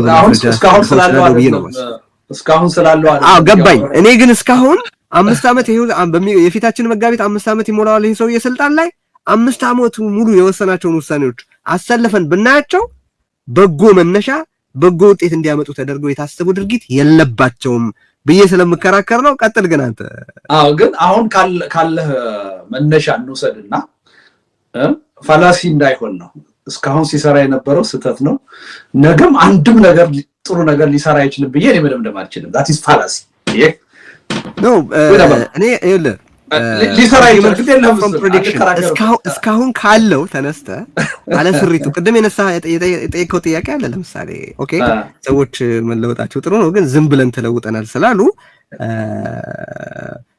አውትራይት ልንቀበላቸው አንችልም ስትል የቀደመ ተግባራቸውን ከግንዛቤ ከተህ ነው እኔ ምንድነው ያልኩ ያለሁት የፕሮባቢሊቲ ሎ ኦፍ ፕሮባቢሊቲ አለ ሎ ኦፍ ፕሮባቢሊቲውን ድፍን አድርጌ ለተአምር የምሰጠው ቦታ አለ ሁሉ ጊዜ እላለሁ አይደለ ፕሮግራም ስናቀርብ እኔ የሆነ ነገር ስናገር ለተአምር የምታዋት ስፔስ አለች እላለሁ ወይ ተአምር ከመጣ ከሎጂክ ውጪ ነው ያ ለዛም ሰው ስፔስ አለ ለምን ይሄን አደረገው የሚለው ላይ ራሱ በወንጀል ስለተነከረ ከዚህ በኋላ አብይ አህመድ ከቪሸስ ሰርክል ለመውጣት ራሱን ለፍትህ ማቅረብ ይኖርበታል ያንን ደግሞ ያደርጋል ተብሎ አይታሰብምና እኔ ኤኒዌይስ እስካሁን ባለው ሬከርዱ ላይ ተመስርቼ ነው እሱ ገብቶኛል ግን የኔ ደግሞ አመለካከት ምንድነው የሰው ልጅ ሰው ነው እንዳልከው አሁን ብትጠየቅ ዶክተር አብይ ጥሩ ነገር የመስራት እድሉ እጅግ ጠባብ ነው ላለው ያው ቅንነት የለውም እስካልን ድረስ በዛ እስከተማመን ድረስ ከህዝብና ከሀገር ጥቅም በላይ የራሱን የፖለቲካ ስልጣን ነው የሚያስቀድመው እስካልን ድረስ ከግጭት ከጦርነት ጥቅም አለው ብሎ የሚያምን ሰው ነው እስካልን ድረስ ወደፊትም የሚሰራቸው ስራዎች ከዛ የተለዩ እንደማይሆኑ እናውቃለን ያ ማለት ግን በሁሉም ነገር አንድም ጥሩ ነገር አይሰራም ብዬ ለምን ለኔ አልችልም ኢንሴንቲቭ የለውም መጥፎ ስርዓት ብናየው ምንም ኢንሴንቲቭ የለውም ያንን ለማድረግ ምንም ኢንሴንቲቭ የለውም እሺ እንግዲህ እንደ ልዩነት እንወሰደው ቴዲ ጊዜያችን እንዳናጠፋ እሱን ነው ግን ምንድነው እያልኩ ያለው ታውን ጥሩ ነገር ሰርቶ ቢደግፉት ኢትስ ኦኬ ችግር የለውም አሁን ግን ጥሩ ነገር ሰርቶ አይደለም ይደግፉት ያደረገው ነገር ግልጽ የሆነ ሃይማኖትን የመቆጣጠር ፖለቲካዊ ውሳኔ ነው የወሰነው ሌላ አይደለም ያደረገው እና አሁን ለማዳመጥ ሞክራለሁ ምንድነው እነዚህ ሰዎች ለምንድነው የሚደግፉት እኛ ያላየነው ነገር አይተው ነው ወይ ብዬ ለማዳመጥ ሞክራለሁ የሚያቀርቡትኝ ምክንያት ምንድነው? ኦርቶዶክስ ለምሳሌ ቅድም ያልኳቸው የትግራይ መገናኛ ብዙሃን አንዳንድ መገናኛ ሁሉም አይደሉም በነገራችን ላይ አንዳንድ መገናኛ ሁሉም አንዳንድ አክቲቪቲ ነው። በነገራችን ላይ በትግራይ ያሉ አባቶች ከነዛ ከህገወጡ ሲኖዶስን የእንተባበር ጥያቄ ቀርቦላቸው አልተቀበሉትም።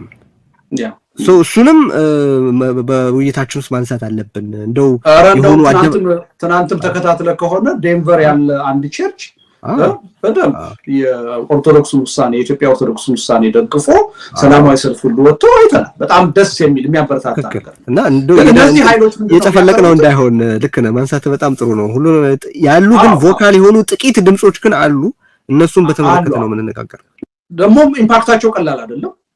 ብዙ ህዝብ ይደርሳሉ። ሪል ቶክሲክ ነው እየነዙ ያሉት እና ምንድነው የሚያቀርቡት ምክንያት ኦርቶዶክስ ለምሳሌ ትግራይ ህዝብ ሲጨፈጨፍ ድምጿን አላሰማችም። ኦፍኮርስ ትክክል አይደለም። ግን ትናንት ስተት ተሰርቷልና በሌላ ስተት አይደለም ያን ነገር ተታረመው የምትችለው። ያን ስተት መሆኑን አይቀይረውም። ዛሬ የሚሰሩት ጥሩ ነገር ያንም በስተትነቱ እናውዛለን። አሁን ደግሞ ለመብት የሚደረገውን ትግል ደግሞ ትክክል ሆኖ ስላገኘ ነው እንደግፋለን።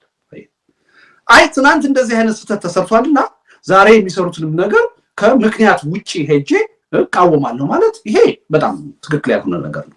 ግን ይሄ ዞሮ ዞሮ ምን መሰለህ ቴዲ ይሄ ብሔርተኝነት የሚባለው ስሜት የሚያመጣው ነገር አይደለም።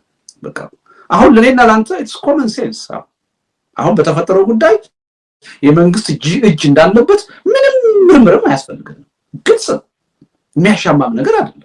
አንደኛ እነዚህ ከኦርቶዶክስ አሁን ተነጥለው አቋቋምን ያሉ ሰዎች ከመጀመሪያው ጀምሮ ህገወጥነት ነው ያራመዱ ያየነው። ከመጀመሪያው ጀምሮ በመንግስት በጠቅላይ ሚኒስትሩ ሳይቀር ድጋፍ ሲሰጣቸው ነው ያየነው። በነገራችን ላይ አንደኛው እኮ ደግሞ ከተወረሩት መሃል አባ ተክለ ሃይማኖት የሚባለው ይመስለኛል በአዲስ አበባ ሀገረ ስብከት 600 የትግራይ ተወላጆችን በማባረሩ ማለት ያባረረና በዚህ ምክንያት ከስራው የተባረረ ነው ሰምቻለሁ። ኢቨን እኮ ጦርነቱን ከዚህ ውስጥ ከነዚህ አሁን 26 ከተሾሙ ሰዎች እና ከ3 የወጡ ጳጳሳት አንዳቸው ያወገዙ ሰዎች አይተናል አልነበሩም።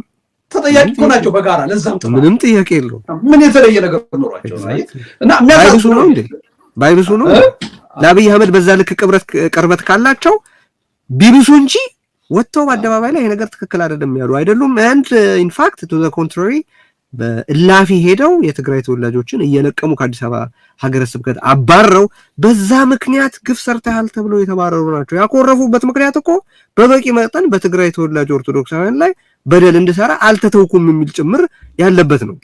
ይሄንን ደግፎ የጦርነቱን የደገፉ የትግራይ ተወላጆችን በፊርማቸው ያባረሩ ሰዎች ያሉበትን ጎራ መደገፍ ራሱ ለትግራይ ህዝብ ከማሰብ የሚመጣ ነው ወይ የሚል ጥያቄ አለኝ። አይደለም ይሄ ሙቹዋሊ ኤክስክሉሲቭ ነው ወይ ሲጀመር እሱንም አንሳው ሙቹዋሊ ኤክስክሉሲቭ ነው ወይ ማለት የግድ ይሄኛውን ሲኖዶስ ህጋዊውን ሲኖዶስ ለመተቸት ህገወጡን ሲኖዶስ መደገፍ ግድስ ነው ወይ ሲጀመር?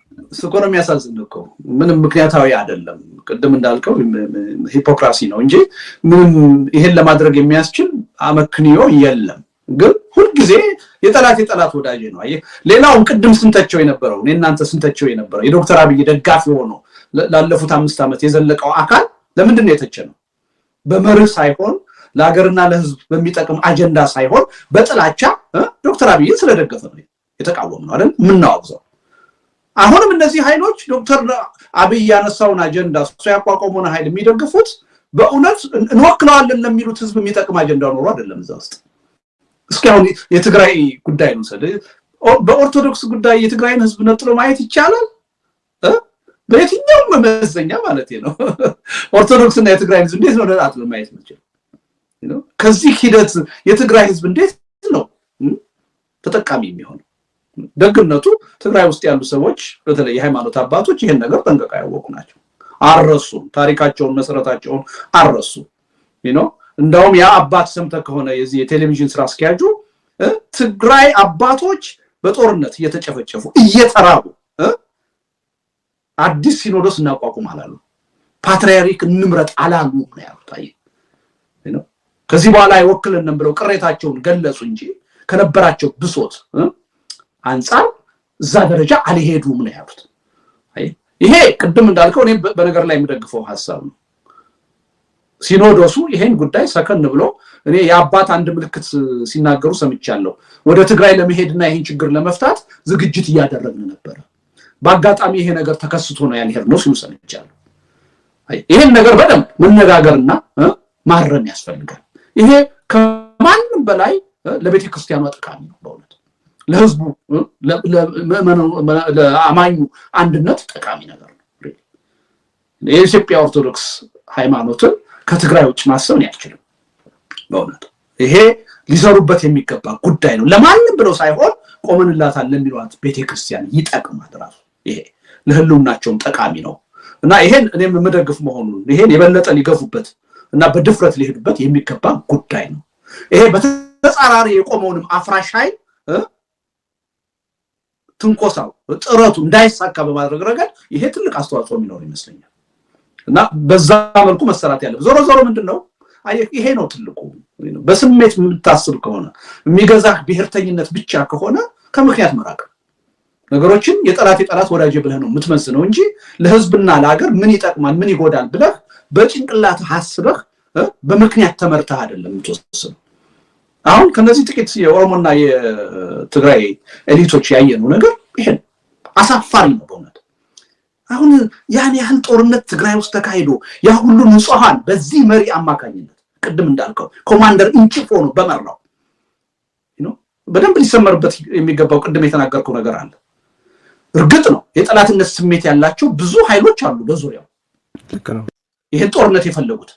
እነዛ ኃይሎች ሁሉ ግን የሚያስቡትን ነገር ለመፈጸም የቻሉት አብይ ስለገባበት ያስቻላቸው የአገሪቱ መሪ አጀንዳው አድርጎ ስላራመዱ አይችሉም ነበር። እንዴ ትናንትና የሆነ ነገር ገና የዛሬ 2 ወር 3 ወር የሰላም ስምምነት ተፈርሟል ብለህ ከሱ ጋር እንደገና ሌላ መሞዳሞድ ውስጥ ገብተህ እሱን ተገቢ ባልሆነ ምክንያት ደግፈህ የኦርቶዶክስ ሃይማኖት ተቃዋሚ ትሆናለህ። በጣም አሳፋሪ ነገር ነው እና ይሄ የሚያሳዝን ነገር ነው። ዞሮ ዞሮ ትልቁ ችግር ይሄ ነው። የብሔርተኝነት ስሜት ውስጥ ስንገባ ከምክንያት ነው የምንርቀው። ይሄ ጠላት ወዳጅ በሚል ነው። ይሄ ደግሞ በሁሉም ጎራ ያለ ችግር ነው። እስካሁንም አብይን ሲደግፉ በነበሩ ሰዎች ያለ ችግር ነው። አሁንም አብይን እየተቃወሙም ያሉ እየደገፉም ያሉት ጎራዎች ውስጥ ያለ ችግር ነው።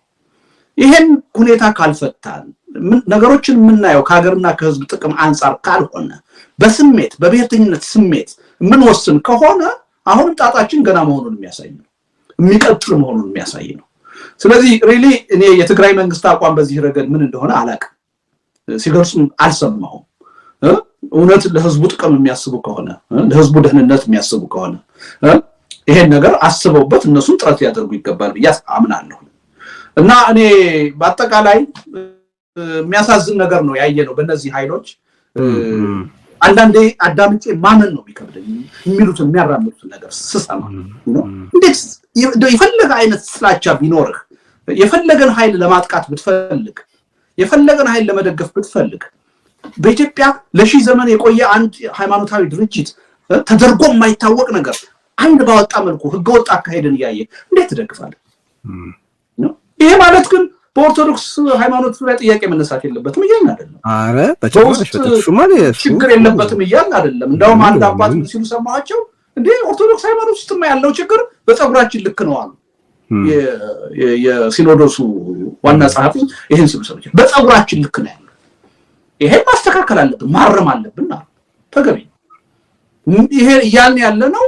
ችግር የለም እያልን አይደለም። ያ ችግር ግን በአፍራሽነት አይደለም።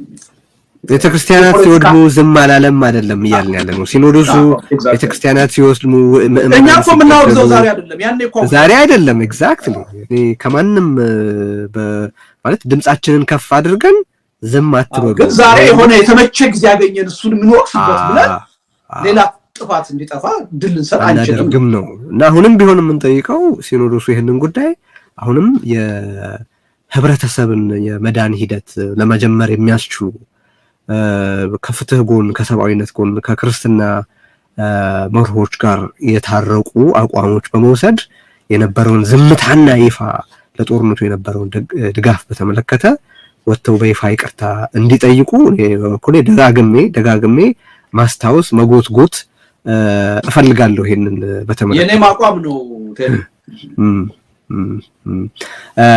ወደ ማጠቃለያ እየመጣን ነው።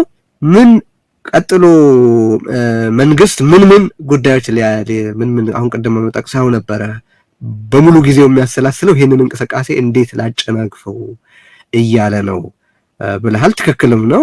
አንድ ተከታታያችንም ከአዲስ አበባ ኦኬ ሰዎች ሰልፍ ለመውጣት ቤተክርስቲያን ጠርታለች፣ መንግስት ሊያደናቅፈው መኮር አይቀርም፣ ስለዚህ ምን ማድረግ አለባቸው ማለት ነው ብሎ ጠይቋልና ግን በዚሁ ጥያቄ ውስጥ ተመልሷልህ ቀጥሎ መንግስት ምን ሊያደርግ ይችላል? እንዴት ሊያሰላ ይችላል?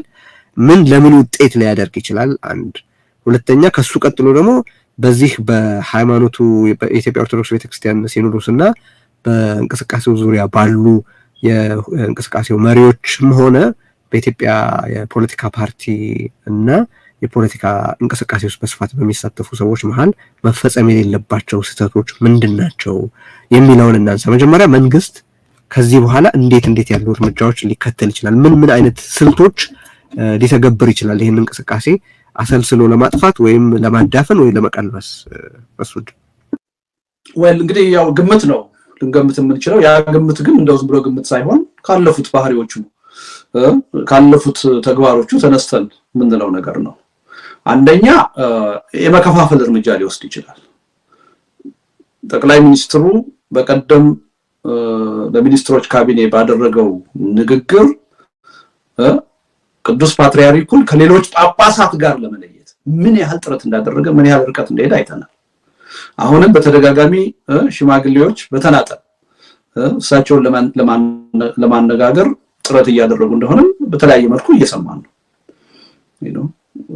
አባቶች ይሄን በደንብ የነቁ ይመስላሉ። የጋራ ጉዳይ ነው ያለን፣ በተናጠል የምናደርገው ንግግር የለም የሚል አቋም እንደያዙ እየሰማሁ ነው። ይሄ ምሳሌ ነው።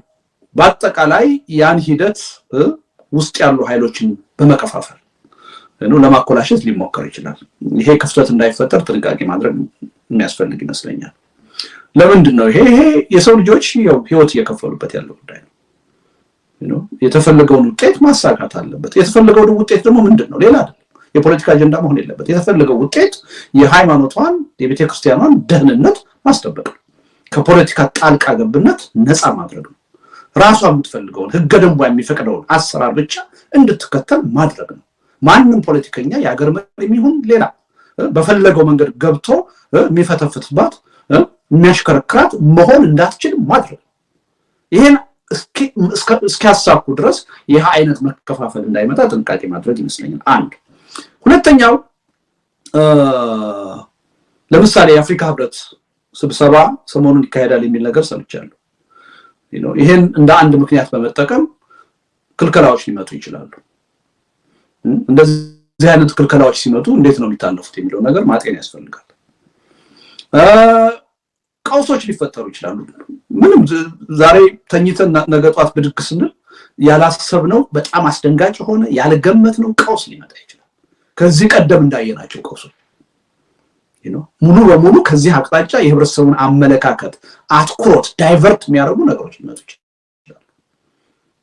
ይሄን አስቀድሞ ማወቅና መጠንቀቅ ህብረተሰባችን ላይ ለሱዳን መንግስት አማሮች ሊወሯቸው ይችላሉና ተጠንቀቁ ብሎ እንደነገራቸው አውቀናል። ካርቱም ሄዶ ነበር በቀደም ባደረጉት ንግግር ቴዲ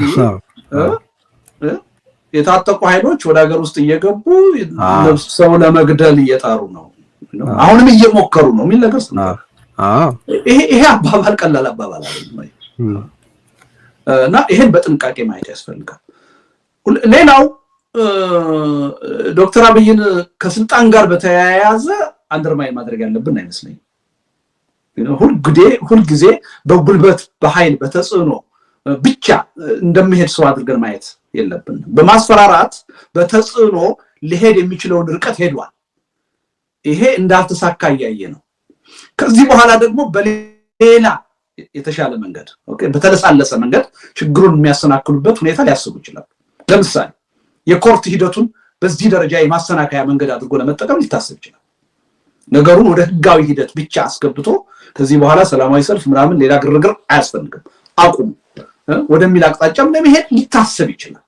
ከዚህ አንፃር የሚመጣውን እንትን እንዴት ነው ታክል ማድረግ የሚቻለው የሚለው ነገር መታሰብ ያለበት ይመስለኛል።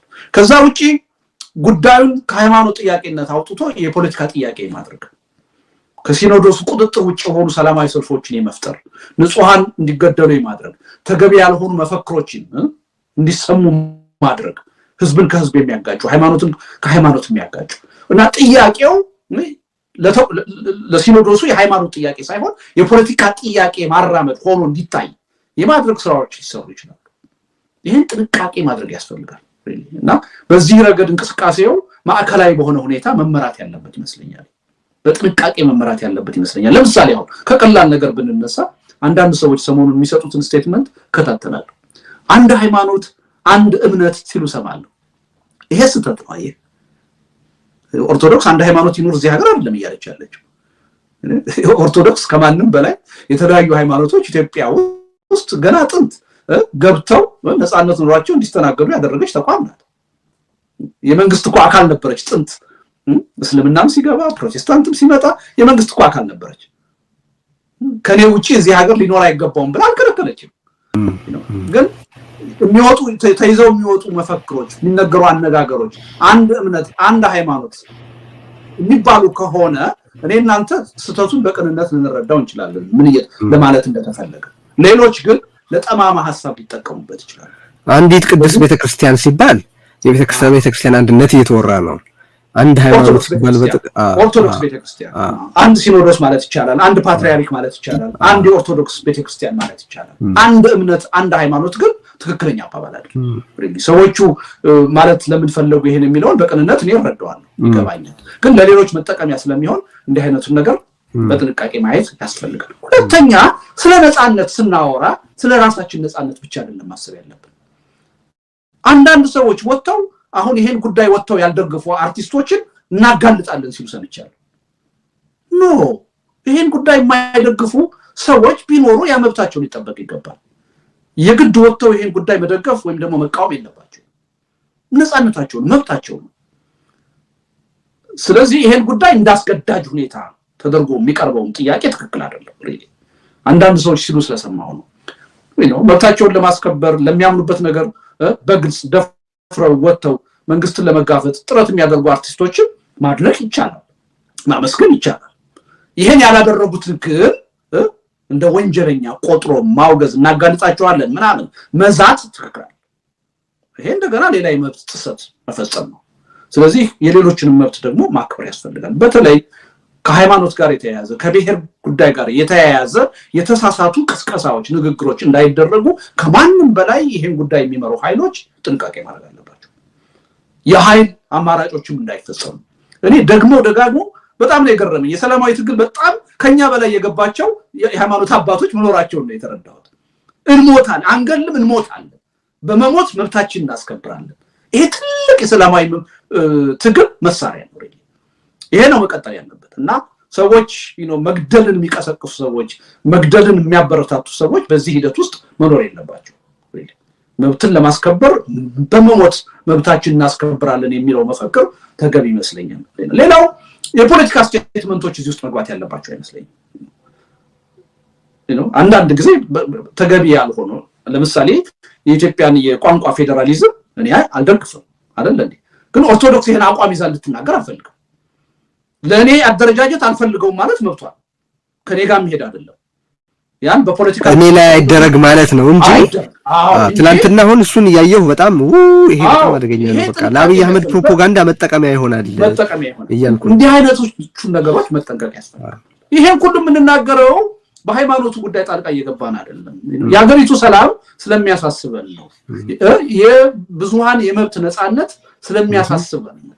የአንድን ተቋም መብት ለማስከበር በመናደርገው ጥረት የሌሎችን መብት መጣስ የለብንም፣ መጨፍለቅ የለብንም። ይሄን ካደረግን ሌላ ጣጣ ነው የሚፈጥረው። ስለዚህ አንዱ እኔ ጥንቃቄ መደረግ ያለባቸው ጉዳዮች እነዚህ ይመስሉኛል። መሰራት የሌለባቸው መሰራት አለባቸው ያልነው ቅድም ነገሮች ሁሉ እኔ አሁን የሚያዙ መፈክሮች የሚሰጡ ንግግሮች ሁሉ ቢቻል አንድ ማዕከላዊ አካል ኖሯቸው ሴንሰር እየተደረጉ ቢቀርቡ ተገቢ ነው። በቅንጅት ቢመሩ ተገቢ ነው። ሰላማዊ እንዲሆኑ ተገቢ የሆነ የህብረተሰብ አዌርነስ መፈጠር አለበት የሚል እምነት አለኝ። ቅድም እኔ እናንተ ያነሳነው ጉዳይ የኦርቶዶክስ ሃይማኖት በተለይ ባለፈው በጦርነቱ ወቅት ያራመደቻቸው ተገቢ ያልሆኑ ነገሮችን የማረም ወደ ትክክለኛው አቅጣጫ የመግባት በዛ ረገድ ስሜታቸው የሻከረ ያኮረፉ ሰዎችን ስሜት መጠገን የሚያስችል ስራ ቢሰራ ጥሩ ነው ያለው። ለማንም ሳይሆን ለራሷ ለሃይማኖቷ ይጠቅማል። በሃይማኖቱ ውስጥ ያሉ አንቱ የሚባሉ አባቶች የጦርነት ነቃፊ ተቃዋሚ መሆን ሲገባቸው ጦርነት ደጋፊ ሆነው ከአብይ ጎን መቆማቸው ትልቅ ስህተት ነው። ይሄን ማረም ያስፈልጋል። ሰው ደግሞ ከተጸጸተና ያን ነገር ካረመ ሁላችንም ማንቀበልበት ምክንያት የለም። ትናንት እንዲህ ብለሃልና ዛሬ ይሄን ልትላት ምን አንችልም። ቅድም ተነጋግረናል። እነዚህ ነገሮች ናቸው። ሌላው ግን ለምንድነው አሁን እኔ እናንተ ወተን የምንነጋገረው? ጉዳዩ ከሀገሪቱ ሰላም ጋር ጥብቅ ቁርኝት ያለው ጉዳይ ስለሆነ ጉዳዩ በፖለቲካ ጣጣ የመጣ ችግር ስለሆነ በዚህ ረገድ እየተደረገ ያለው ትግልም የፖለቲካ ጣጣ ሊያመጣ ይችላል። አገሪቱን ወደ ባሰ ቀውስ ሊያስገባት ይችላል። እኔ ከዚህ ሂደት ውስጥ መማር ያለብን የፖለቲካ ፓርቲዎቹ ነው። ኢትዮጵያ ውስጥ ማንኛውም አይነት ቅራኔ ድንገት ተፈጥሮ አገርን የሚያፈርስ ሁኔታ ሊፈጥር ይችላል። ጽናት ያለው መንግስት አይደለም፣ በአስተሳሰብ የተሰባሰበ መንግስት አይደለም ያለው። በጥቅም የተሳሰረ መርህ የለሽ ጥላቻ ያሰባሰበው ኃይል ነው። ይሄ ኃይል ድንገት ሊናድ ይችላል።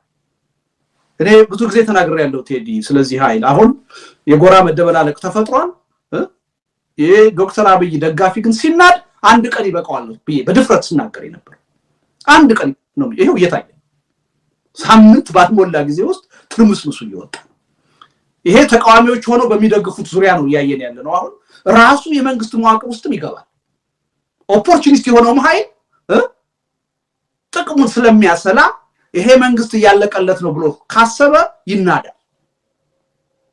በዛ ሂደት ይቻ ሀገር መንግስት የለሽ ወደሆነ ቀውስ ውስጥ እንዳትገባ ምንድነው መደረግ ያለበት ብለን ራሳችንን መጠየቅ አለብን። ፓርቲዎች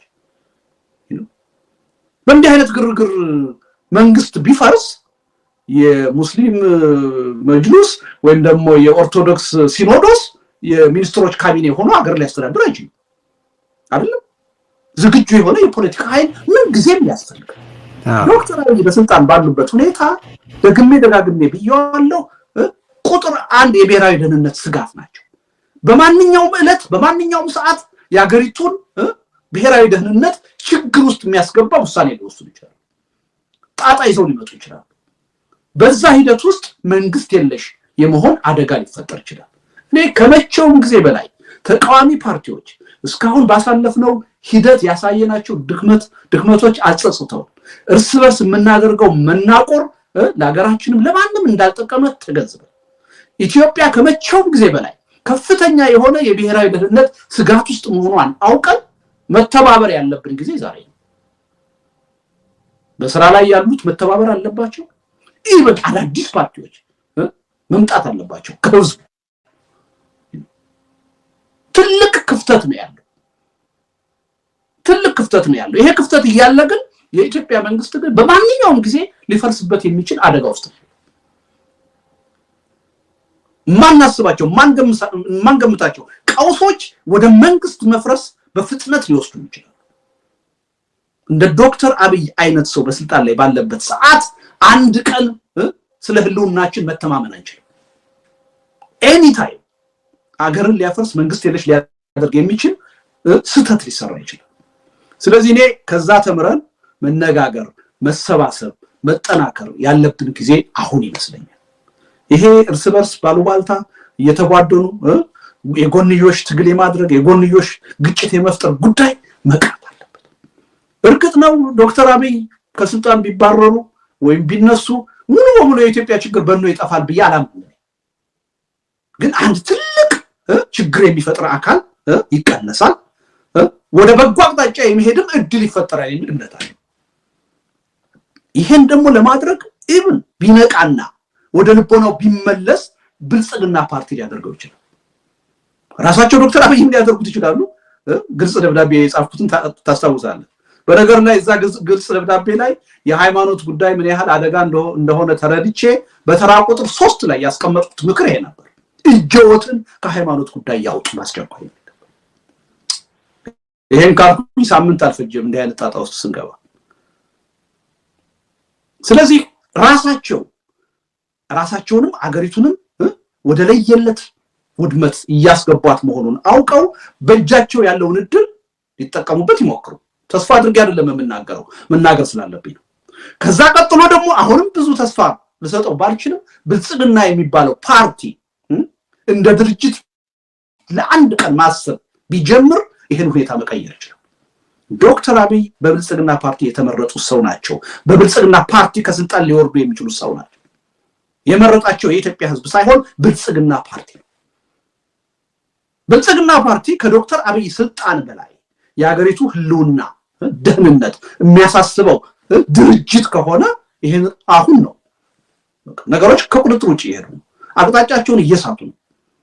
ከቀውስ ወደ ቀውስ እየተሸጋገሩ ነው። የሰው አመራር አላዋጣንም። ቁጭ ብለን እንገምግም ብሎ አስቸኳይ ጉባኤ ጠርቶ መነጋገር አለበት። አዲስ እድል፣ አዲስ የሽግግር ሂደት መፍጠር አለበት። እስካሁን ድረስ ራሳችን እናሻግራለን ብለን ሞከር አልቻልንም። ከጥፋት ላይ ጥፋት ነው እየሰራን ያለን።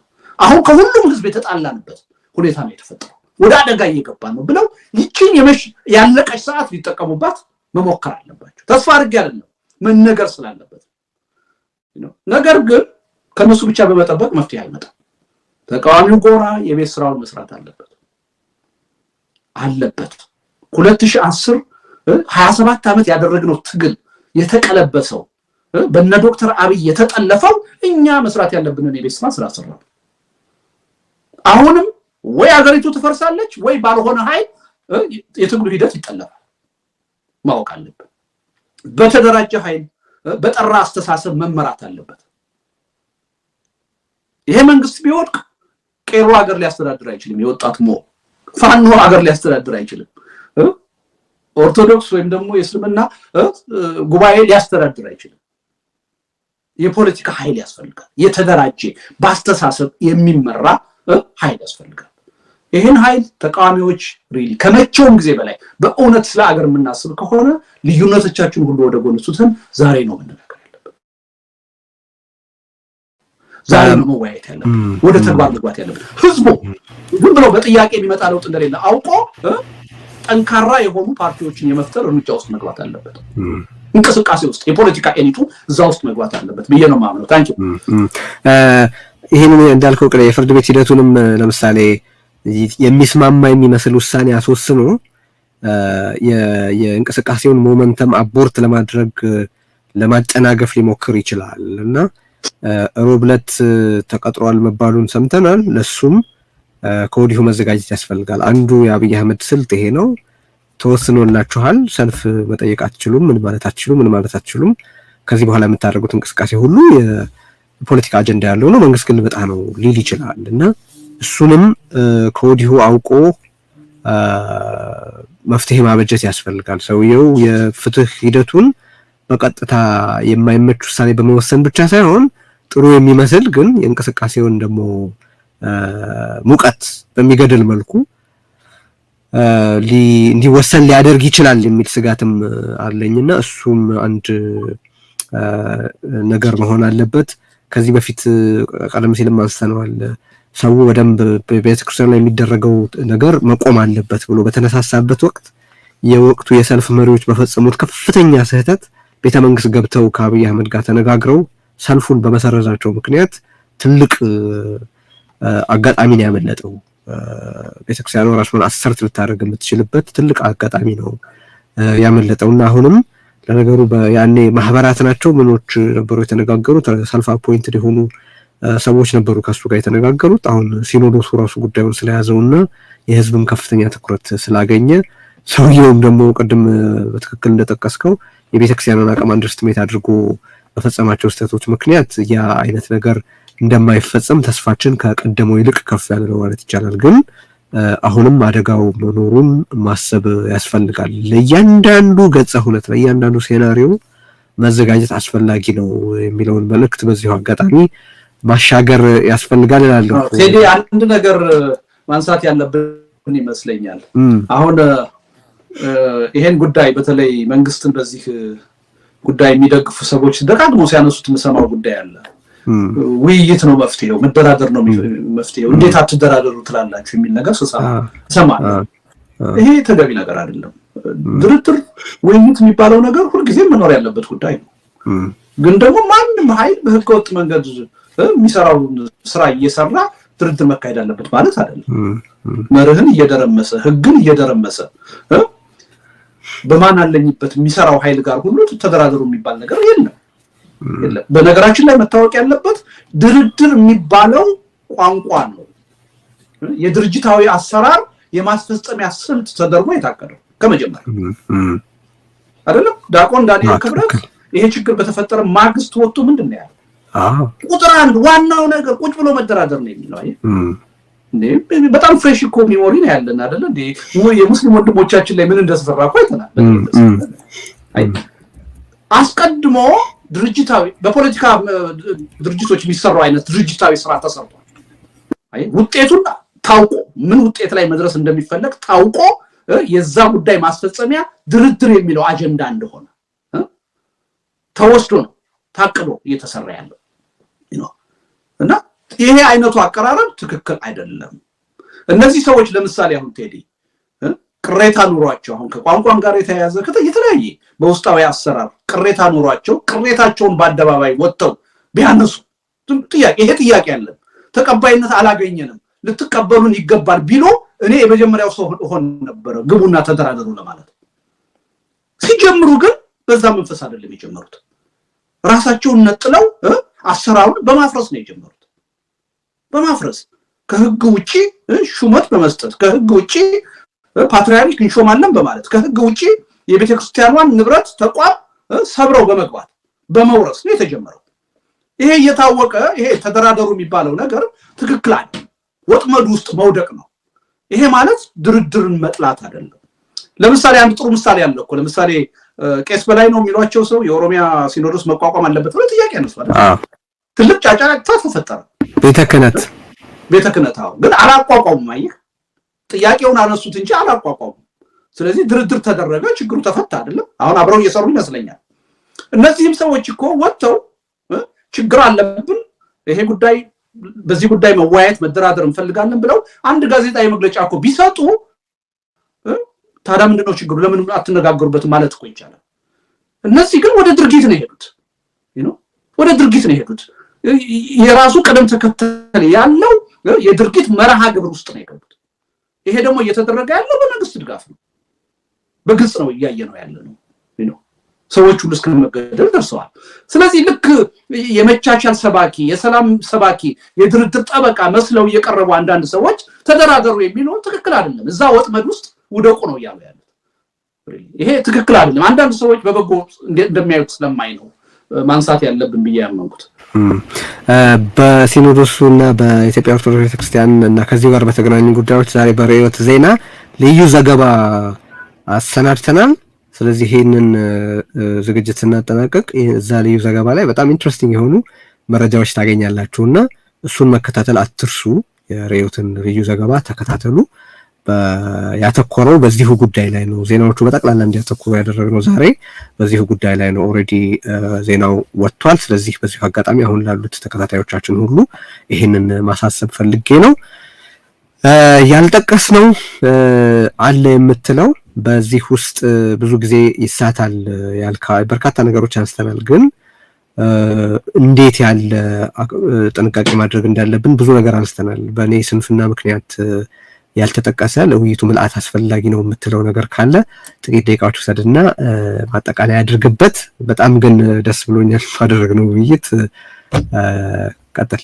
ወቅታዊ ይመስላል፣ ተገቢም ነው ብዬ ነው የማምነው። እንደው አንድ ነገር መረዳት ያለብን ይሄ በዶክተር አብይ ዙሪያ ያሳለፍነው 4 ዓመት ምንድን ነው የሚያስተምረን? በእሳቸው መጠን ህዝባዊ ድጋፍ ያገኘ መሪ አልነበረም። ወደ ስልጣን ሲመጡ ለምንድን ነው ያ የሆነው የሚለውን ነገር በደንብ በጥንቃቄ ማየት አለብን። ለምን ከዚህ ሂደት ካልተማርን ተመሳሳይ ነገር ልንደግም እንችላለን። ሁሉም የራሱን ስሌት የራሱን ሂሳብ እየሰራ ይሄ ሰውዬ ለኔ ጥቅም ይቆማሉ ብሎ ነው ያሰበው። ሄደው ግን መጨረሻ ላይ ለሁላችንም ጥቅም ያልቆሙ ለራሳቸው ብቻ ስልጣን የሚሰሩ መሆኑ ነው የታየው። ለምሳሌ አንዳንድ የኦሮሞ ኤሊቶች ለምንድን ነው የደገፏቸው የሚቃወሟቸው እንዳሉ እንደተጠበቀ ሆኖ በቃ እሳቸው ኦሮሞ ናቸው፣ ኦሮሞ ስልጣን አገኘ፣ ጠቅላይ ሚኒስተር ሆነ ኦሮሞ፣ ስለዚህ በእሳቸው አማካኝነት ጥቅማችንን ማስከበር እንችላለን፣ የፈለገው ድክመት ችግር ቢኖርባቸው እሳቸውን መደገፍ አለብን ብሎ በኦሮሞነታቸው ነው የደገፋቸው የተወሰነ። እሺ አማራው ደግሞ የአማራው ኤሊት ማለት ነው ህዝብ አይደለም። የአማራው ኤሊት ደግሞ ከኤሊቱም ደግሞ ውስን የሆነው ማለት ነው ከቲፒኤልኤፍ ጋር ከፍተኛ ጥላቻ አለው፣ ቅራኔ ያለው፣ የግዛት ጥያቄ ያለው ኃይል አለ። ስለዚህ ይሄን ጉዳይ ማስፈጸም የምንችለው ማግኘት የምንችለው ከዶክተር አብይ ጋር ቆመን ብሎ አሰበ። ምክንያቱም ጸረ ቲፒኤልኤፍ ሙቭመንት ማድረግ ሲጀምሩ ኦኬ ከሳቸው ጋር ብቆም ይሄ ፍላጎቴ ይፈጸማል ብሎ አሰበ፣ ደገፋቸው። ኢትዮጵያንስት የሚባለው ኃይልስ እሱ ደግሞ በቃ ዶክተር አብይ ኢትዮጵያ ነው የሚሉት ይሄን የብሔር ፖለቲካ ሊያስቀሩልን ነው፣ ህገ መንግስቱን ሊቀይሩት ነው፣ ከሳቸው ጋር መቆም አለብኝ ብሎ ደግሞ አሰበ። ሄደው ግን ኢትዮጵያ የቆሙ ሰው እንዳልሆኑ አሳዩት። ፕሮቴስታንት ሃይማኖት ተከታዮች ዶክተር አብይ ጴንጤ ናቸው፣ ፕሮቴስታንት ናቸው። በቃ ደግሞ ይረሱታል አቶ ኃይለማርያም ፕሮቴስታንት እንደነበሩ ልክ ለመጀመሪያ ጊዜ ፕሮቴስታንት ነው የሚያስቡት። ስለዚህ ፕሮቴስታንት ናቸው፣ እሳቸው የኛ ልጅ ናቸው፣ መደገፍ አለብን ብሎ ደግሞ ይደግፋሉ። ፕሮቴስታንትም ስንል ሁሉም አይደለም፣ በነገር በጣም ኮንሺየስ የሆኑ ይሄ ለፕሮቴስታንት ሃይማኖት እንዳው የማይጠቅሙ ሰው እንደሆኑ የሚገነዘቡ ሰዎች አሉ። አቋም ወስደው የሚከራከሯል፣ እነሱን አይጨምርም። ሙስሊሞቹ ራሳቸው የተወሰኑ የሙስሊም እንዳውም በትግል ታሪካቸው የምናውቃቸው ዛሬ ቤተመንግስት ሲመላለሱ የሚውሉ ዶክተር አብይ አህመድ አሊ ናቸው እኮ ከሙስሊም የተወለዱ ናቸው። ፕሮቴስታንት ቢሆኑም ለሙስሊም ጥሩ አመለካከት ያላቸው ናቸው፣ ሙስሊምን ይወዳሉ ብለው የደገፏቸው ሰዎች አሉ። ከኒማችን ይሄ ሁሉ የራሱን ሂሳብ እየሰራ ነው የደገፋቸው። ሄደው ግን ለሁላችንም አልሆነ። በተለይ የፕሮቴስታንት ሃይማኖት ተከታዮች መጠንቀቅ አለባቸው። አንድ ስርዓት የአንድ ሃይማኖት ወኪል ተደርጎ በህብረተሰብ ውስጥ ሲታሰብ ምን አደጋ ሊያስከትል እንደሚችል ጥንቃቄ ማድረግ አለባቸው። አማራው የስርዓቱ ባለቤት ተደርጎ ፕሮፓጋንዳ በመነዛቱ ስንት አማሮች ንጹሃን አማሮች እስካሁን ድረስ ዋጋ እየከፈሉ ነው፣ እየተገደሉ ነው። የ27 ዓመቱ የኢህአዴግ ስርዓት የትግራይ ህዝብ ስርዓት እንደሆነ ተደርጎ ያለ አግባብ በመሰበኩ የትግራይ ህዝብ መክፈል የማይገባው አበሳ ነው ያየው የከፈለው። የኦሮሞ ህዝብ ጥቂት የኦሮሞ ተወላጆች ስልጣን ላይ ስለወጡ ስልጣን ስላገኙ ሀብት ንብረት ስላፈሩ የኦሮሞ ተረኝነትና የኦሮሞ ስርዓት እየተደረገ እየታየ ነው። የኦሮሞን ህዝብ ከፍተኛ ዋጋ ያስከፍላል ይሄ ወደፊት ካሁኑ ጥንቃቄ ካልተደረገ በስተቀር። ይሄ ስርዓት ደግሞ የፕሮቴስታንት ሃይማኖት ስርዓት ተደርጎ ከተቆጠረ በፕሮቴስታንት ሃይማኖት ተከታዮች ላይ ምን ጉዳት ሊያመጣ እንደሚችል ቆም ብለው ማሰብ አለባቸው ሰዎች። ከብሔር በላይ ነው የሃይማኖት ልዩነት ይዞት የሚመጣው ጣጣ። ስለዚህ በእያንዳንዱ አማኝ ደህንነት ላይ ራሱ ምን ሊያስከትል ይችላል? ለምንድነው እኛ ራሳችንን ከፖለቲካ መሪ ጋር አሶሺየት የምናደርገው? ተገቢ ነው ወይ ብለው ለሚከተላቸው ማህበረሰብ በኃላፊነት ጥንቃቄ ማድረግ አለባቸው። ሁላችንም የራሳችንን ሂሳብ እየሰራን የኔ ወገን ነው ብለን ምን ደግፈው ስርዓት የትም ሊያደርሰን አይችልም። መመዘኛችን የጋራ ጥቅማችን መሆን አለበት። የጋራ ሀገር አለን፣ የጋራ ህልውና አለን። አንድ ጠቅላይ ሚኒስተር ሲሆን በሃይማኖት በጾታ በብሔር ለይቶ የሚገዛን የሚያስተዳድረን መሆን የለበትም። እንደ ህዝብ የጋራ መሪያችን ነው ሊሆን የሚገባው። ስንመዝነውም ለጋራ ጥቅማችን ምን ያህል ይሰራል ብለን ነው እንጂ በተለየ ሁኔታ ለኔ ምን ይሰራል ብለን መሆን የለበትም። ይሄ ትልቅ ስህተት ነው እዚህ ያደረሰ። አሁንም ይሄን ስርዓት ስንደግፍና ስንቃወም ከእንዲህ አይነት የተዛባ መሪህ የለሽ የሆነ አስተሳሰብ ራሳችን ማጽዳታችንን እርግጠኛ መሆን አለብን። ቅድም ያለው የጎራ መደበላለቅ ትናንት ብቻ አይደለም ዛሬም እየታየ ነው፣ ወደፊትም ሊቀጥል ነው ማለት ነው።